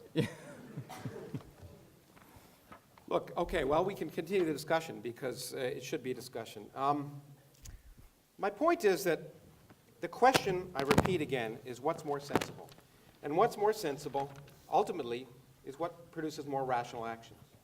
And I'm sorry, if you talk about tolerance, I get so tired of hearing people talk about tolerance, but then I hear people talking about blasphemers. I should be allowed to blaspheme all I want, because ridicule is an important part of inquiry and discussion. Sometimes ridiculing something illuminates it. And I hear about blasphemers, I hate to say it, and this may be a complete misapplication of Islam. It could be that Islam, as it's practiced in many countries in the world, is a misapplication of Islam. But all I can see is intolerance when I see those principles applied. Intolerance to blasphemers, intolerance to homosexuals, intolerance in general. Now, the other thing I want to say is this God, if we ask what's sensible, why would we think that this unproven God that is supposed to be the basis of not just Islam, but all religions, different gods, different characteristics, but the Islamic God, much like the Judeo-Christian God, is a real creep. This is a God worse than Saddam Hussein. Instead of torturing you just for your life, tortures you for infinity, forgive me the word, but eternity. Let me use that word. Eternity for not believing. For not believing, you're tortured for infinity. The tortures are actually described in the Quran, and you know it as well as I do. And the point is, if you just ask yourself common sense, if you were a divine being, say you had an ant colony that you made in your house, would you be offended if those ants didn't pay homage to you well, let's start with 50 times a day before Muhammad cut it down to 30 and then 5. Would you be offended if those ants didn't pay homage to you 5 times a day? And if they didn't look up to you or didn't recognize your existence, would you destroy them? No, I mean, it just seems so petty. So why should we believe in a hateful, unmerciful, petty, sadomasochistic, homophobic, sexist God? It's just irrational. It's not sensible. There's nothing. And the point is, and I don't want to single out Islam here. And I know I'm offending some people, but the same is true for the God of Moses. Okay? If you really believe that the scriptures were literally true, the morals in that book are reprehensible. It's okay when angels appear to do a lot of things, including coming down and making revelations to Muhammad, which Muhammad didn't write down. As far as I know, the first example of the Quran was 20 years after he died, so there was a lot of talk. And some of that talk got turned into perfect writing well after Muhammad was dead. But those angels come down. But in this case, in the case of course, Lot, as you know, the angels came down, and they were men. They came in the form of men, which I don't think is allowed in certain versions of the Quran, at least. But anyway, they did. And then they were going to be raped. So what did Lot do? Of course, he said, don't rape them. Take my daughters, because daughters are dispensable. What kind of moral lesson is that you want to learn? Okay? Now, I'm sorry, that's in the Bible. Actually, that's from my religion, okay, or my ancestors' religion. I have none. Okay, so those are the kind of moral lessons that I find not sensible. And so I'm happy I picked the Old Testament and not the Quran to talk about immoral intolerance. The idea of punishing people for eternity for choosing to find something unlikely is not tolerant. The idea of punishing them in vicious, evil, ugly ways for all eternity is not merciful. It is the opposite of rational common sense. Now, in terms of explanatory things, let me just spend a few minutes teaching you a little bit of science. So, if you have an infinite temporal, let's say time exists beyond our universe. Let's just allow for that because it's easier to describe that. And let's say our universe, a universe can, given the laws of nature, spontaneously come into existence. Okay? Then it will come into existence. It will come into existence at some time. And the fact that it came into existence at that time need not have any reason. It need not have any reason why it was that time rather than some other time. But whatever time it happens, it will come into existence. And people can say, there's some significance to that. But it must happen somewhere at some time, and there need not be any significance, any purpose, any intelligence for why it happened now instead of then. It's guaranteed to happen at some point. Now, if you say, during that creation, there are laws, one of which is the laws of quantum mechanics, which can create a universe with zero total energy. By the way, and by creating a universe, I mean a universe that didn't exist. There was no space, there were no times, and no laws, in fact. And then you come in and you say, okay, if that universe is created spontaneously, it must be created at some time. So a universe must come into existence. In fact, an infinite number of universes can come into existence if time is infinite. Okay? It's certainly possible. Then a universe will come into existence, and you can say, let me predict the properties of that universe. Well, lo and behold, the properties of that universe happen to be exactly the properties of the universe we live in, including the structure of the fluctuations of the cosmic microwave background that collapse to produce all the galaxies and all the stars and the planets and you and me. That's explanatory. There's no explanation at that level in any way in your book. So the explanation of a universe that could come into existence from nothing without any purpose, without any planning, without any reason, is explanatory. Now, lest I be misconstrued, that is just plausible. Because we do not have a full scientific theory. But to make the claim, as I know you've often made, that because that there are certain things we will never understand, is to misunderstand science. There are lots of things we don't understand today, and that's the reason to go out and do science. It's just like Darwin said, he said, in the evolution of the species, I'm describing the evolution of the species. I'm not describing the origin of life. We'll never understand the origin of life. We'll no sooner understand the origin of life than we understand the origin of matter. Well, of course, he didn't realize that we'd one day understand the origin of matter. Just as I expect in your lifetime and my lifetime, we'll understand the origin of life. We'll understand how chemistry turns into biology by doing experiments, testing, and not forcing our predilection that it's impossible. I had a debate recently where somebody said, it's impossible for non-life to turn into life. Well, that's a nice statement. It's a nice belief. And it's a belief you can have, but it's a belief that can be wrong. And that's the great thing about science, which you can call atheism if you wish. It's you're willing to change your beliefs. You're not assuming the answers before you ask the question. You're not assuming you know what's divinely right just because you interpret a certain book to mean a certain thing, and someone else may interpret it to mean something else. You will agree there are different interpretations of every book, including the Bible and the Quran. And so to presume that you know divine truth before you've asked the universe is not sensible. And I don't think I'll take any more time. Okay.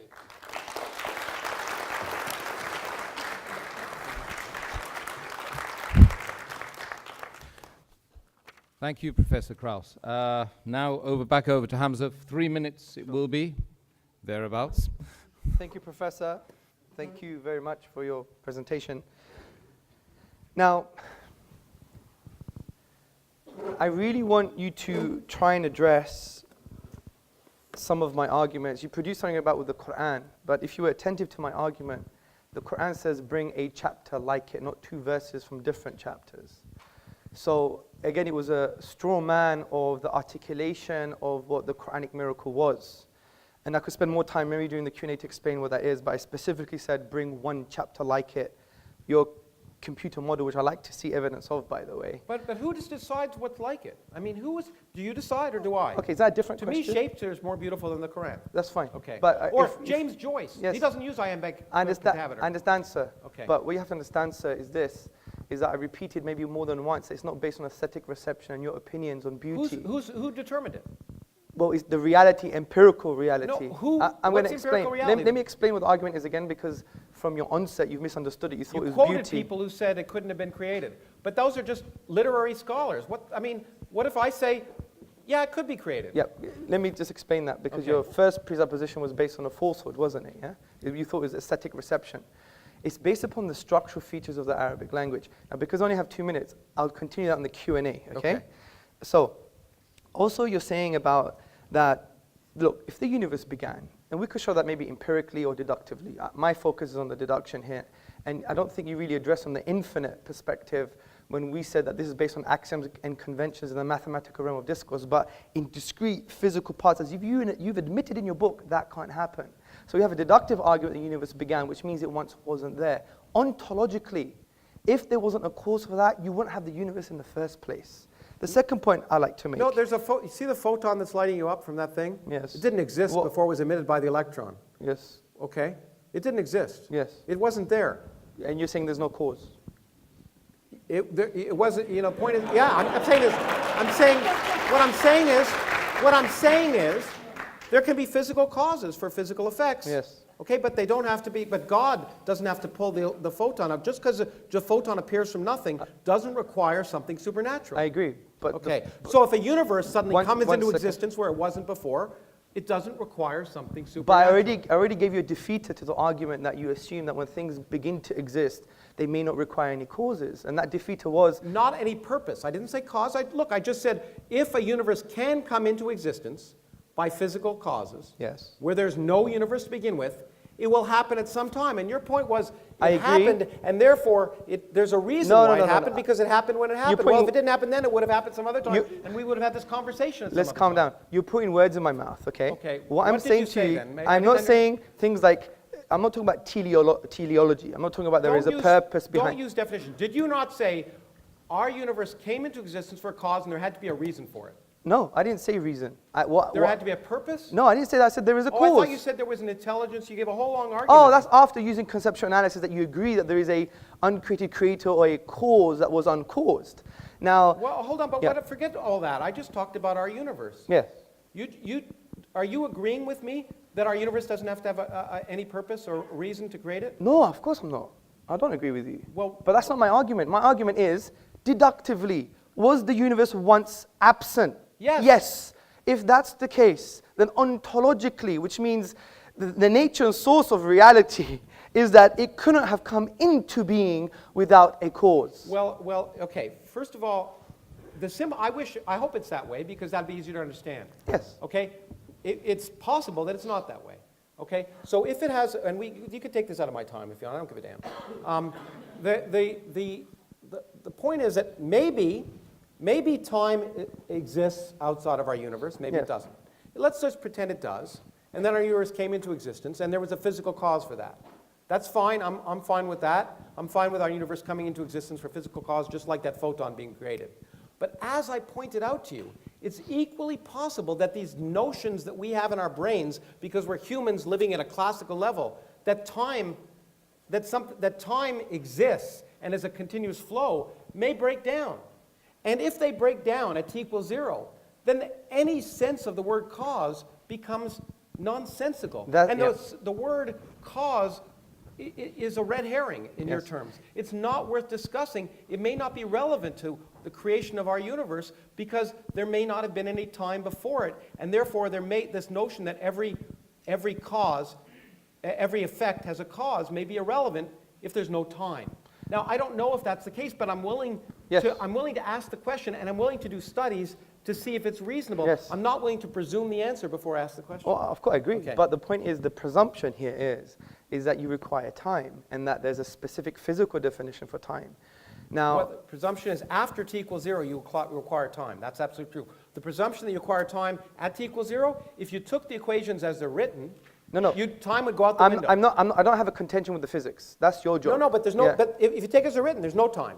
The time has no meaning at t equals 0. Okay, agreed. Great. According So there's no to the cause. physics, I don't disagree with you. Okay. I highly respect that. But all of that is inductive in nature. No, it's not. Of course, what is it based on? Is it It's deductive? based on observation. Which is inductive. No, it's empirical. It's empirical. You know, the problem is, it's empirical. It's Okay, based well, on what's testing. empirical? Okay. Look, I don't care. Look, the Do you, point do you is- have an infinite set of observations? Have you had an infinite set of observations? Now, if you're going to tell me I read your something you wrote which really misrepresented science, you're absolutely right. If you're going to tell me science can never tell anything with absolute certainty, Yes. okay? That's exactly- Except things that are wrong. Yes. That's what science can tell. I agree. Science can tell us the Earth isn't 6,000 years Okay, old. good. Science can tell us that science can tell us many things, and so I don't all the disagree science- with you. Okay. I don't so the disagree fact- with you. Okay, so the fact that science can lead us closer to what is the underlying reality is absolutely true. And the fact that science can't say with anything with absolute certainty is absolutely true, except what's wrong. Yes, I agree. Okay? And it can say certain claims, for example, that the moon split in two when he was there, is wrong. Now, I know you're going to say another that's red a herring. misinterpretation. Another red herring. I know, another red herring, but certainly... Loads of fish in this room today. No. Some people, as you'll know, some interpreters of that thought that was the case, but they're wrong. You agree with me? That's it. Do you agree that I'm those making a interpreters different point here, that Professor. claim? Okay, all I'm saying is this is a book of words, and you can interpret it many different ways, and some interpretation of those I'm going to address are that. wrong. I'm going to address that as well. But that's, look, we're going from so many different issues. Like it's a typical strategy of not knowing how to respond to a particular point. Look, the point of interpretation, for example, the Quran, for example, if we read the whole of the Quran holistically, we understand that it's probably the only religious book that gives you tools of interpretation. For example, the Quran says there are some open-ended verses, ambiguous verses, and they're specified. So in linguistics, it's called intra and intertextuality. Now, therefore, it creates a scope of interpretation. Yes, I agree there's interpretation, but there are some things that lie outside of the scope because you don't know the language, you don't know the interpretive tools, you don't follow the scholarly tradition, etc. So there is, yes, I agree, a scope of interpretation, but it's fixed. So that, in essence, is a red herring. The point I want to get to What's here, different about that than, say, Christian theological's different interpretation of the Bible? well, that's There's no very difference, interesting. right? Well, for example, in the Protestant tradition, the reason they moved away from the Catholic Church is because they said, look, it's just me and my book, and I could interpret the way I want. But now a lot of Protestants are coming back to the Catholic tradition because they're saying, how do I understand God's word? And that's why they see the church entity as an interpretive authority, do you see? So obviously they have their own confusions, but the book doesn't tell it how to interpret it. That's why you have the German School of Systematic Theology. The Catholic Church, which now accepts evolution, for example, would say, you're right, the book doesn't tell us how to interpret this ridiculous first But I just want to Genesis. get back to my original point, which is, so there's nothing unique about it. You keep pretending Islam is unique, and I don't see it. can we deal with a point at a time? Okay. Yeah, Okay, okay. okay. But you throw these things out. We believe And Islam if is I not don't- unique. If I don't Professor, challenge them, Professor, then they'll sound we as if they're don't accepted. believe Islam is unique. We believe it's a universal message. I believe it's the one true God. Don't enslave yourself to your ego and your desires and the beast aspects of man or to the social pressure, loyal because I'm worth it. So is But free yourself from these shackles and worship the divine, which gives you true freedom. Because if you want real liberty, interesting, the word ruh in the Arabic language means soul or self. And it comes from the triliteral Soul or stem. self? Which one? Both, in different contexts, okay? what We just soul be is. nuanced, okay? Yeah. Not reductionist. So, What's a soul? You want to tell me what a soul is? well, when you die, you'll find out. Let me just get my point.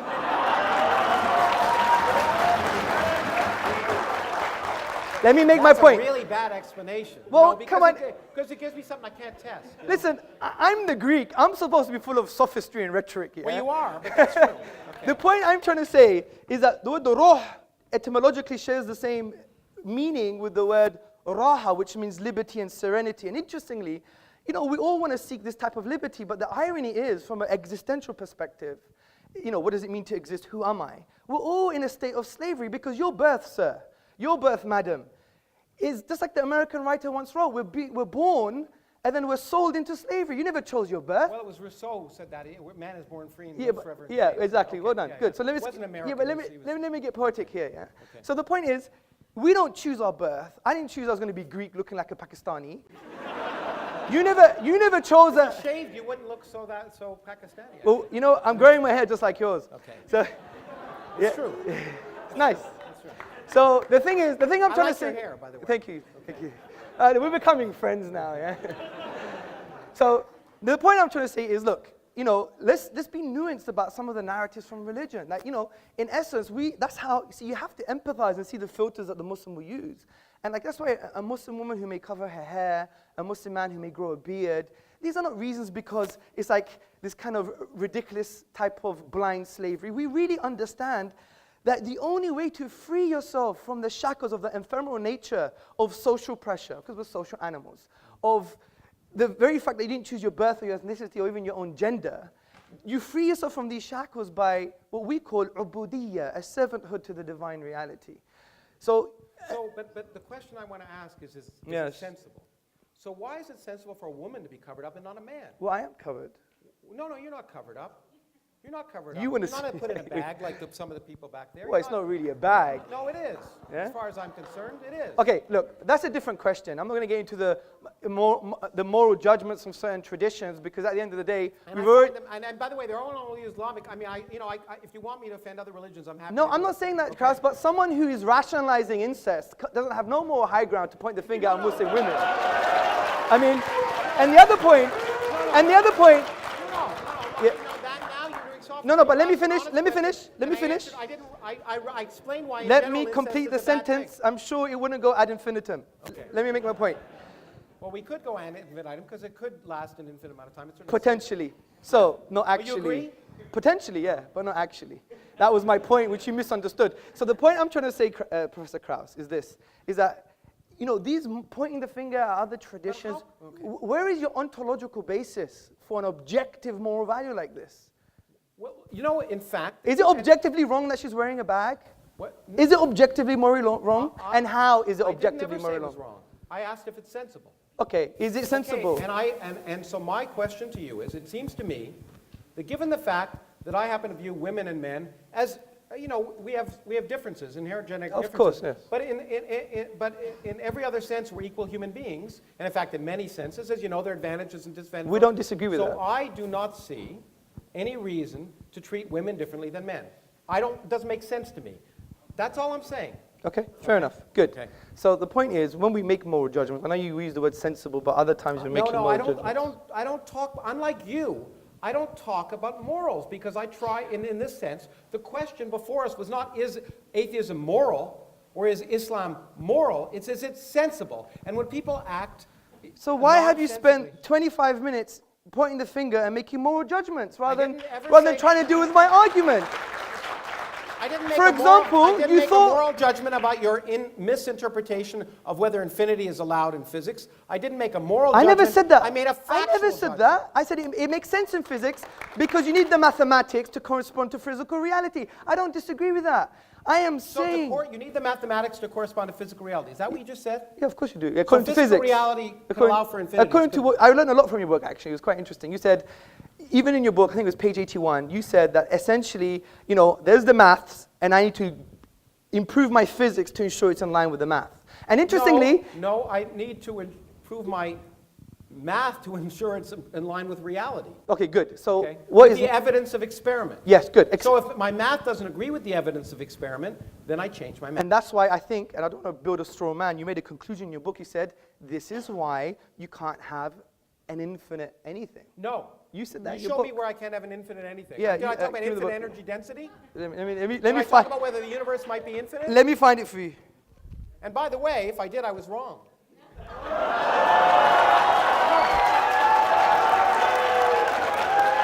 I mean, One second. That to me, No, that's to honorable. me- That is honorable. No, that to me is the worst kind. That's That's what I find honorable. No, that is so honorable, I personally admit. offensive about these arguments is you quote people as if what they say matters. But the great thing about science is there are no authorities. I agree. There are no scientific authorities. Everyone can be wrong, and we all are. That is including- honorable. That is including honorable. the I have people to- who claim to be, including Benedict before he stopped being Pope.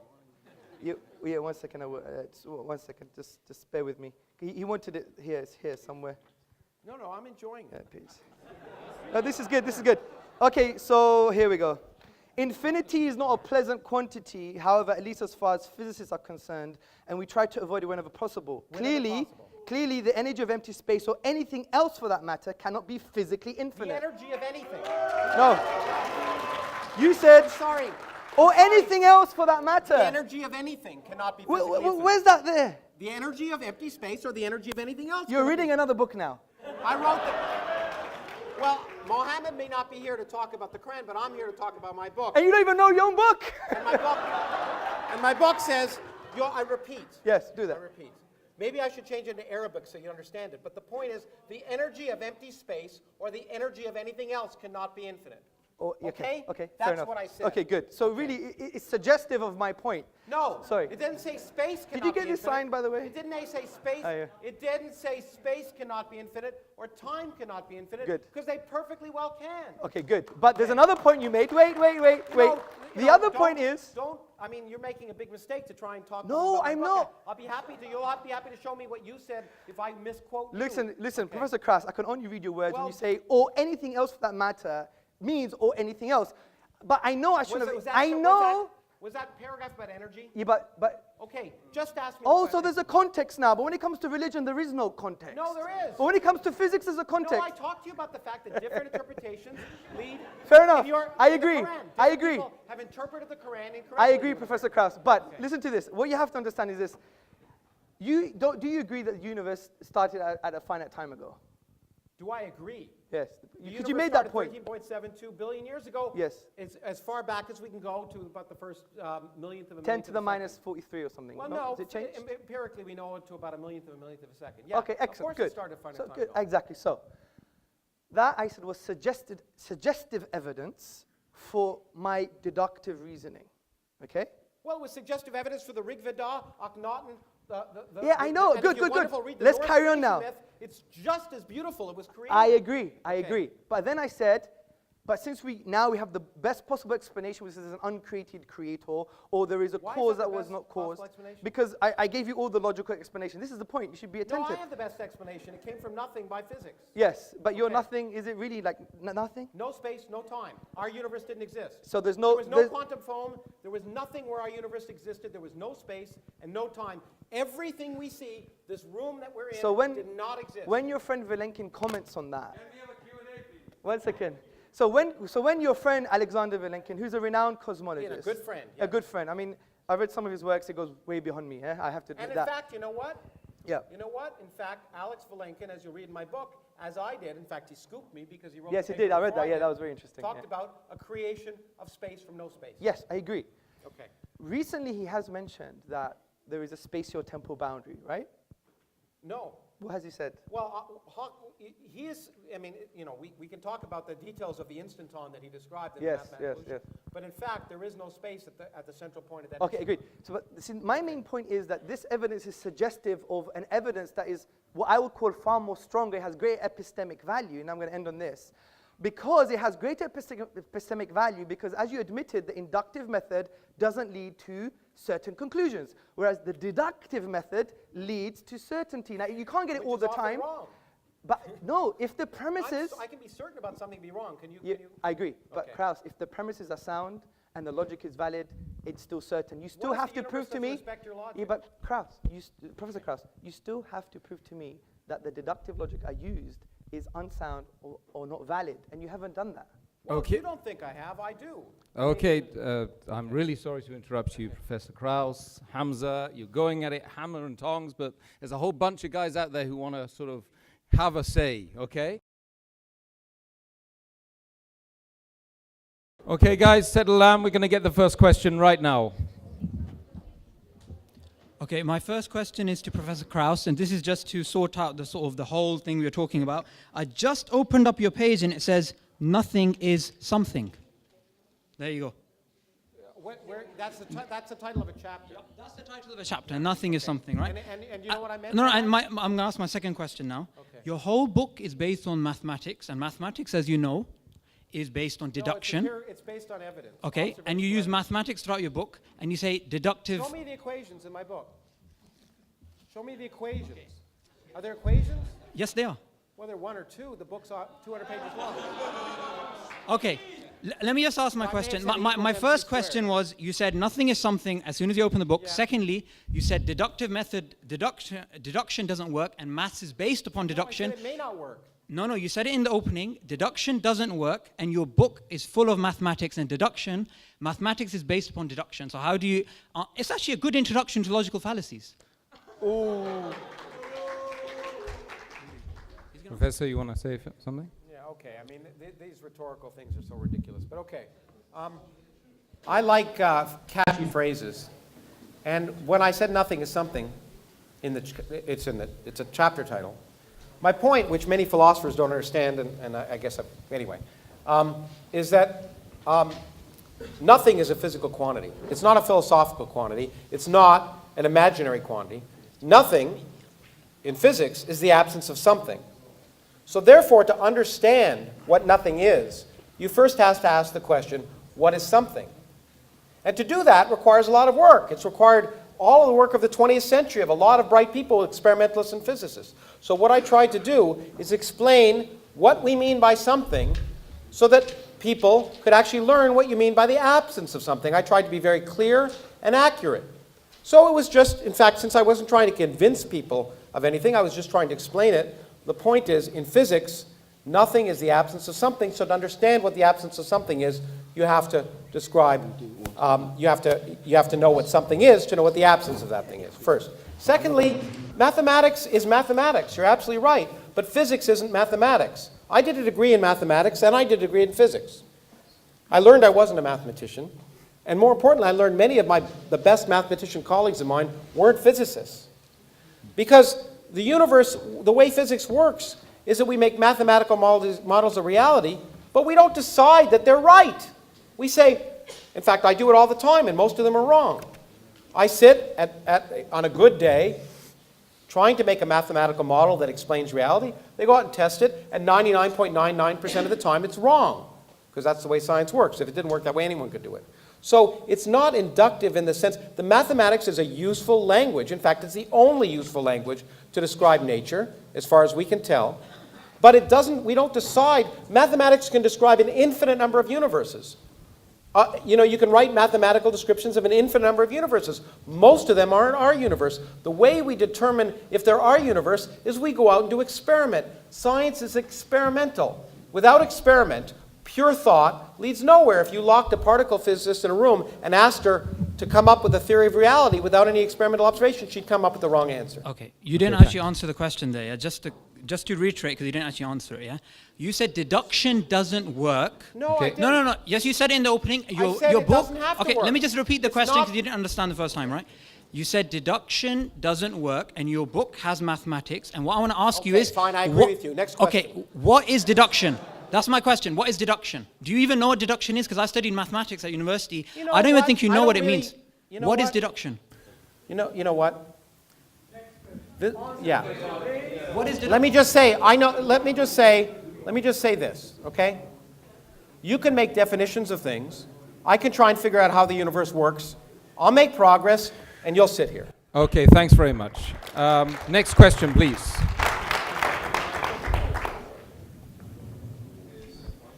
Hi, my question is to Hamza, and it's about the things he said about science and Islam.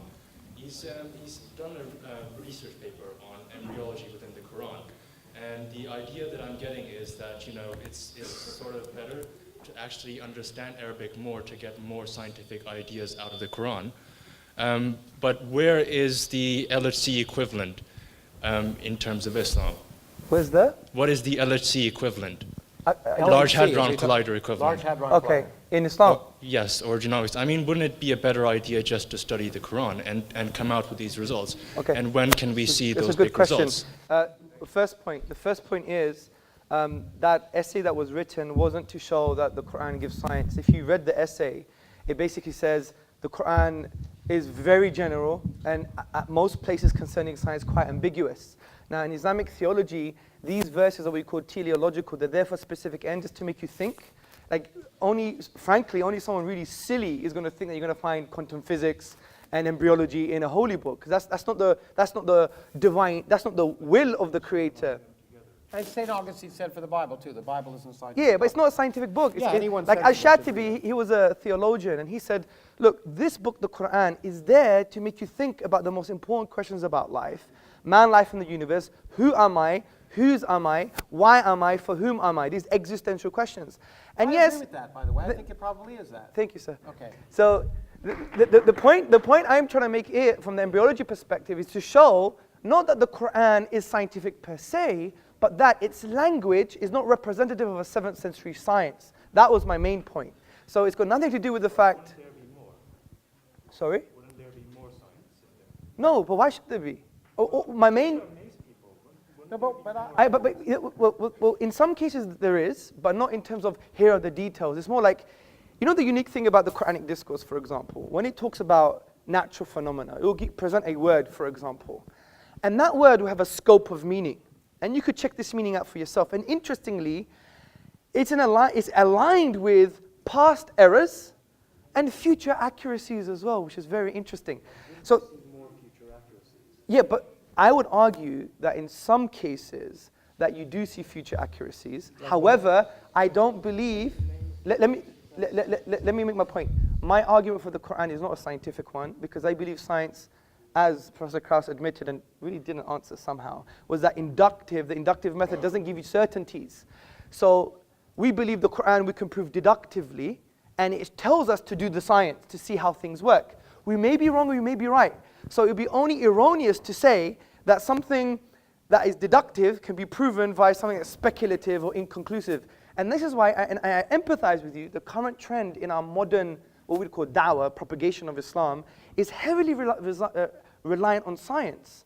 But we have to understand what science is. That's why I wrote the essay on have we misunderstood evolution. I don't deny the science of evolution. I just go to modern academics on the philosophy of science. And there are issues, like the problem of hard or weak empiricism, the problem of induction, falsification, and so forth. So from that perspective, I think you've misunderstood the point of the paper. But I hope I elaborated. To suggest that evolution was not as well and tested a scientific idea as gravity or quantum mechanics. We make new drugs based on it. In fact, the evidence of evolution makes evolution a fact. Okay. I even addressed that. Yeah, I tried to read it, and it seemed to me that you were suggesting it wasn't. But anyway, I may have misunderstood it. So I'm willing to agree that I may have misunderstood it. But that's the lesson I was getting out of it. Okay, good. Maybe we could have a coffee after. Okay, we're going to go to the Jazakallah khair. We go to the next question, please. Thank you for the very emotive debate. My question is to Professor Lawrence Krauss. Why did I guess that? Okay. No, go on. Anyway. Firstly, let's not conflate science with atheism. What? Firstly, let's not conflate science with atheism, as we would all agree that science doesn't logically entail atheism. It is methodologically neutral. Therefore, my question is this. Science being a empirical method based on observation and experimentation can never answer metaphysical questions such as the existence of God. So then it would arise, how do you, as an atheist, maintain your position? Because you've said, for example, empirically speaking, we can't say God exists or does not exist. Rationally, deductively, you've already ruled out. Therefore, how can you rationally justify your belief? How can you say it's common sense and nonsensical, please? Thank you very much. It's a good question. Okay, I should clarify that. I think it's a very good question. And so, yeah, let me call that question. Yeah. Okay, let me try and clarify this. I want to more, again, emphasize that atheism is not a belief. Okay, it's not a belief. As a scientist, I don't believe anything. As a scientist, I don't believe anything. If you use the word belief, scientists shouldn't use the word belief. There are things that are more likely and less likely. In fact, in the spirit of Hamza, science can say nothing with absolute certainty. It can say something is very, very likely or something is very, very unlikely based on the evidence of experience and testing. I can't see you, but I know you're there. Okay, and so I find it easier to talk to a person. Okay, and no, stay there. I can see you now. So the question is, what is more likely? That's all atheists are saying. And the atheists are saying, look, the first thing they're saying, I mean, people who claim they're atheists, and by the way, most scientists don't think enough about God to even know if they're atheists, because God's irrelevant. God never comes up in any scientific conference, in any discussion, anywhere. It doesn't. Because, in fact, we're just trying to figure out how the universe works. You're absolutely right also to the fact that I want to stress one more time, that science, and I may slightly differ with my friend Richard Dawkins about this, I don't think a lot, science does not require atheism. And the proof of that is empirical, since I believe empirical proof. I have several colleagues of mine who are very good scientists who aren't atheists. Therefore, since they're very good scientists and they're also not atheists, science doesn't require atheism. Now, people can hold contradictory ideas at the same time. That's one of the reasons. But science can never disprove purpose in the universe. All we can ask is, given the evidence of our observation, do I think it is more likely that there's a personal God that cares about this random planet around a random galaxy in the middle of 400 billion galaxies, in a universe in which everything we see is just 1% of the whole universe. You could get rid of us and all the galaxies and everything. The universe would be largely the same. We're a bit of cosmic pollution. It seems ridiculous to imagine, for me, based on everything I see and my common sense, to imagine the universe was created for me. That's all. Okay, thank you, Professor. Let's go to the next question. Hello, Mr. Krauss, and assalamu alaikum, Mr. Tzortzis, for a very good talk. I just have a question for Hamza. So you started off talking about infinity, and I mean, a lot of these arguments were sort of William Lane Craig type arguments, who, by the way, Fox News loves.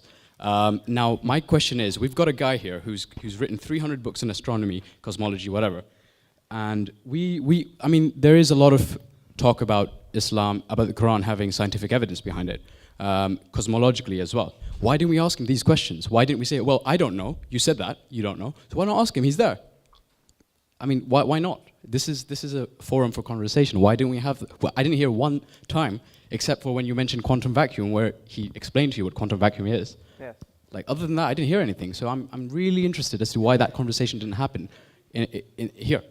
Because my argument wasn't a scientific one.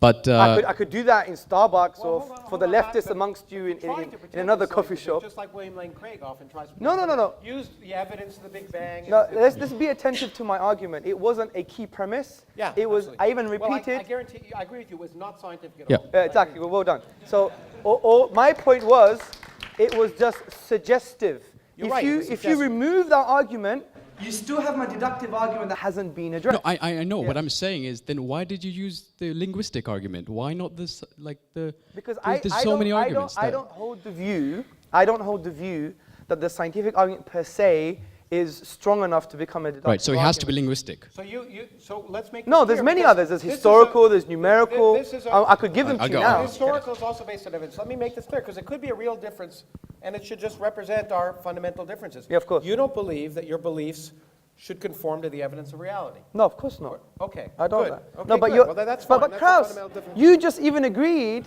that science itself, which we love and we think is a mercy from the divine reality to use, that has correlated verses indicating we must use reality and be empirical. You've assumed that empiricism itself would lead to an understanding of reality, absolutely. But you agreed that's I not never the said any case. absolutes. I've always said plausible, likely, unlikely. That's the way But science that's works. And the whole question here is, what's more sensible? And the point is, once again, I said empirically, 1,000 religions, you're all atheists for 999 of them. I'm just an atheist for one more. Yeah, but this is precisely my point. Yeah. Why would I therefore use an empirical inductive method to form beliefs that I believe are certain? That would be obnoxious of me. So what I do is, if I believe something is so certain as the existence of the divine and the miraculous nature of the Quran, I'm not going to use an inductive method which if is you're- speculative and probabilistic, which you would even agree ranges from 0 to 99%. I would have to rely heavily on what you would call other methods, epistemic routes to knowledge, such as deduction. And are There's they nothing, sensible? Well, and they are sensible. And here's the question, as They Carl are. Sagan would have said, extraordinary claims require extraordinary evidence. And the claim that you're absolutely certain of the truth, that you personally are absolutely certain of the truth, is a remarkable claim. No. And the evidence you presented Straw man. was not Straw yours. man. I'm absolutely certain of very basic truths, and this is called epistemic foundationalism. Oh, I don't have that presumption. I'm You- not that presumptuous. Well, you obviously have a presumption that induction works. That's the truth No, in I don't itself. have the presumption that I know the truth. Let's presume there's more questions as well. Okay, let's go. Hi, my question is for Hamza. Oh, yes. And, my question is, I just want to clear something up before I go on. Do you think that logic and science are two separate paths to truth? Because Professor Krauss here is taking the scientific approach, you've been taking the logic approach. Do you believe they're mutually exclusive, that you can have a logical... No, of course not, because you can have a deductive argument that its premises rest on induction. So that's fine. And an inductive argument, by definition, is empirical by nature. But the point I'm trying to say is there is a difference between induction and deduction. That is a clear distinction. Well, sure, that's Yeah, exactly. So the point is, if we do have a valid and sound deductive argument, then for God's sake, let's address it. Not just say, oh, you guys put women in bags, or you scratch your ear on a Sunday, or you don't clean your earwax, or all these kind of random red herrings that were coming along, right? So the point is, I tried to ask empirically what's, to me, and maybe this is a different word, maybe we should have defined the word sensible. Please, Yes. sorry. Sensible, Could to I me, interrupt? Is something Yeah, that's consistent sorry, with the that evidence we that have. wasn't the question. My Sorry. question was that if you think logic is, you said you didn't think it was independent, but do you think that your premises, because that's what your arguments rest on, are informed by empirical evidence? some of them are supported, but the majority of them are deductive themselves. Okay, next question. And that's what makes deductive very strong. If you have premises that are deductive and the conclusion is sound and valid, therefore it's a deductive argument. So that makes it a very strong argument. And that's why I said it would be irrational to take induction over deduction if you have a deductive How argument. do you know that they're valid if you don't test them? Because you know them conceptually and metaphysically and philosophically. Just like that woman knew to drown her 4 kids. Yeah, but, okay. No. Okay. No. Let me address this question. I'm sorry. The interesting thing is, your very statement is a metaphysical statement. It could be translated metaphysically. For example, induction is the only method to use to try and establish or know reality. That statement itself is self-defeating. It can't even be proven by empiricism. It's an inductive statement. So the point is, I give an example. It's like you have almost, it's like you have this almost I crude. don't claim to know what's valid just by knowing it. No, but you have to in that very statement in itself, because it's almost like you're presenting this crude scientism or logical positivism. Oh, come on, stop using words. Talk Okay, to me in English. okay. Oh, but when you use words, it's great. When I use words, I can't do No, that. I don't think I've used very much jargon at all. If I did, I apologize. Okay, scientism is, let me define it for you.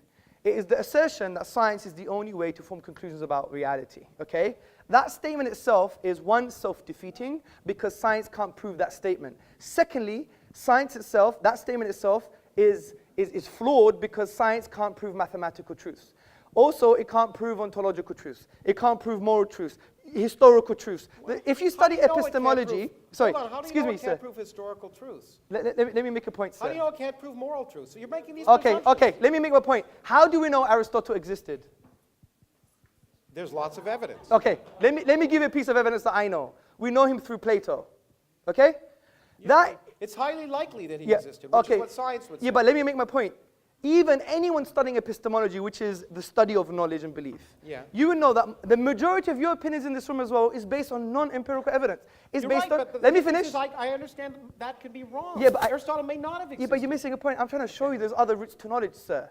Which That's is not knowledge. such as testimony, for example. Oh, Authentic testimony. and valid testimony. Oh my goodness. You really believe in testimony as proof of do you really believe that? But Professor Krauss, the Do you whole. do you really believe that because I say Let's not dig a hole for ourselves. someone did something, it happened? Go to the Berkeley website on the scientific method. It says one of the majority I don't aspects. go to websites, I just do science. Yeah, okay, well, that's very great. Well, do this science then. Listen to this science. The Berkeley website says the key part of the scientific method is also the workings of other scientists. That You test and you don't trust. Yeah. And you repeat their experiments because you don't trust Yes, the I results. agree. That's Wait, the way wait. science But works. there's a lot of science. You don't trust other people's results. Excuse me, sir. There's a lot of science that requires testimony, yeah? What? Lots of science. What? Okay, I'll give you an example. Have you done every single experiment concerning evolution? No. So you believe it's true? Thank you very no, much. I don't know. What else do you want to say? You want me to answer? You want me to answer? You want me to answer your question? Of course or I not? do. Of course I do. You gave an answer before I even answered it. Come on. okay. You're accusing me of things I did to you. Yeah, no, I'm I don't learning. I'm believe learning in from the anything. best. I told you, I don't believe in anything. I think, based on the evidence of my experience Yes. and everything I see in the world around me, that evolution is highly likely. Okay. And that's what I would call a fact. So when you had an interview, with, Unbelievably highly likely. Oh, as, okay. As highly likely as even though I haven't ever been in space, although I wouldn't mind. Look, I don't believe know, in I believe in gender equality, the and there's Earth is round. the only woman who wants to answer a question in the room right now. She's standing there. I Let's agree. do it. I applaud that. I applaud you for that. I just wanted to make a comment about the incident that happened before this event began. I acknowledge that the brother who couldn't find a seat where he was coming from, and I believe that he has a right to sit where he wanted to, but there has been some misunderstanding. Firstly, Islam makes it very clear that equality is incredibly important, and that no black man, for example, is superior to a white man and vice versa. But the issue here was not one of superiority, as no one imposed segregation upon him. He was allowed to sit with the ladies at the back, and he was also allowed to sit at the front with females. But if some of us, if some of the ladies chosen to sit at a distance from the men, why must he impose himself upon us? If I sat in a restaurant with my friends away from men, would it be appropriate for him to join me at my table too? And I'm basically offended by his disrespect for my values.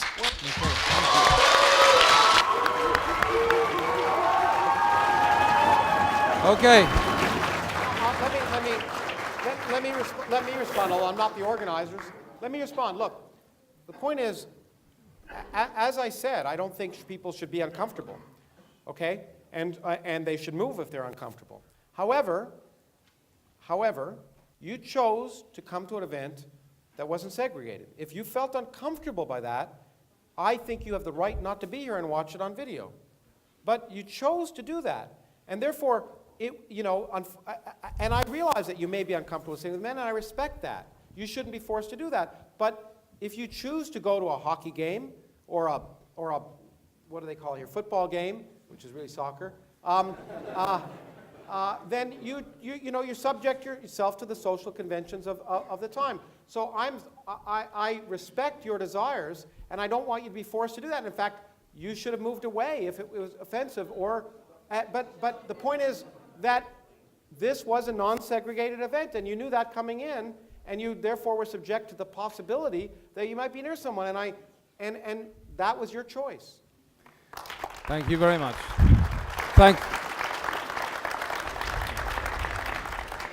Okay, thank you very much. Thank you very much. You guys, mashallah. Oh, sorry. Don't be sorry. I've been sitting on the fence the whole night, you see. It doesn't offend okay, it's painful sitting on fences. Hamza and Professor Krauss, I think you guys have been amazing tonight. Don't you think? I don't think so.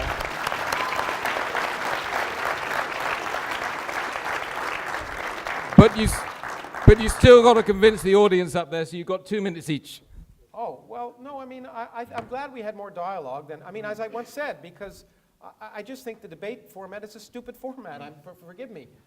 It just doesn't lead to the kind of interaction. Actually, there's been some positives that have come out of the fact when Hamza and I have talked that have been much more positive than when people make these rhetorical long statements and trying to find things and try and sneak the other person into some logical contradiction. It's just not good for education. My intent, and I'm sure I've offended people here, my intent was not to offend. I always offend, and I offend some of my scientific colleagues too. My intent was just to raise questions and encourage people to think about issues. And for that, I hope that some of the statements I've made will cause people to think. And indeed, my whole point is that given access to information, and I believe you should get access to information about the world really works, which is why I write scientific books and I speak, because I think these are some of those beautiful ideas people have ever come up with, that we shouldn't be afraid of them, we shouldn't fear them, we shouldn't view them as if they offend our beliefs, that's a good thing, because it means our beliefs are wrong. And that, as I say to students all the time, is the greatest gift we can have. Changing our minds and learning is what's produced the progress that allows this room to happen, that allows these video cameras to be recording things. So I just hope that as I hope I am willing to change my beliefs or change my mind in the presence of evidence and get information, that I hope that some of the things I've said have spurred your thinking, and I certainly don't want to convert you into anything. And so thank you for listening. Hamza? Oh dear. You know what, something inside me thought I knew it would be like this, because when I watch Professor Krauss, although I disagree with him, I love his style. And my dad would love your style as well. It's like, I don't care, I'm going to be me, get over it. Wow. So I do respect that. Good. And the other thing I do respect. You're that way too, don't you think? Yes, we're the same. Okay, well, then we're you the go. same. Then that's why why there was like almost an explosion here on atomic levels. Yeah? I mean, interestingly, we have a lot in common. We both like Star Trek. So, you know, But I don't- know it's not real. I know this is- Sorry, I couldn't. You gave me the line. Yeah, I You give gave me him the that line. one. I give him that one. I give him that one. Okay, good. Right. So, first and foremost, I think there wasn't much discussion on the definition of a miracle that I presented. I think maybe we should have more useful discussion on maybe the coherent definition that we presented. Concerning the literary form is unique. Again, I think there was a misunderstanding between aesthetic reception and unique literary form, and the computer analysis that was brought as an example wasn't based on a whole chapter, which is based on the inimitability of the Quranic discourse. Also, I think we brought forth a deductive argument to show that the finitude of the universe, and therefore it couldn't have come via nothing. Once it was in a state of non-existence, then it was brought into being. It couldn't self-create. It couldn't be created by something else that was created because of the absurdity of the infinite regress. Therefore, it makes sense that it was created by something uncreated or caused by something that's uncaused. And it's in line with our definition of causality, which is something that produces effect, which allows asymmetric causality. Also, when we talked about the infinite, we talked about the quantitative infinite, not the qualitative infinite. And I think the examples the professor gave were based on axioms and conventions in the mathematical realm of discourse rather than in reality. So that's all I have to say. I don't think the key premises of my argument were addressed. And I think it shows the veracity of Islam from that perspective, because if it was so wrong and so rubbish and so nonsensical, we would have had a strong counter-argument from that perspective. But this is going to be unaddressed until the Day of Judgment, I believe. But I think what we all have to learn is that, you know what? We can sit on a table. We can speak together. We may be angry and rhetorical. And by the way, I so apologize if I offended anyone, especially Professor Krauss. I did say things that I shouldn't have said for a highly respected, academic like himself. So we have to humble ourselves for his achievements. And some of the words I used were not appropriate, even though they may have sounded nice rhetorically, but that's a different issue. The point is, you know, at the end of the day, let's be human. Let's connect with one another without presuppositions.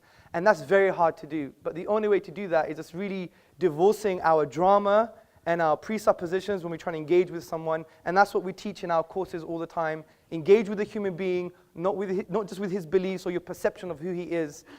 We didn't quite get there today, but you know what? It's the beginning. God bless you all. Sizameni ukwenza ngokuhle sizaziphilela lo mhlaba.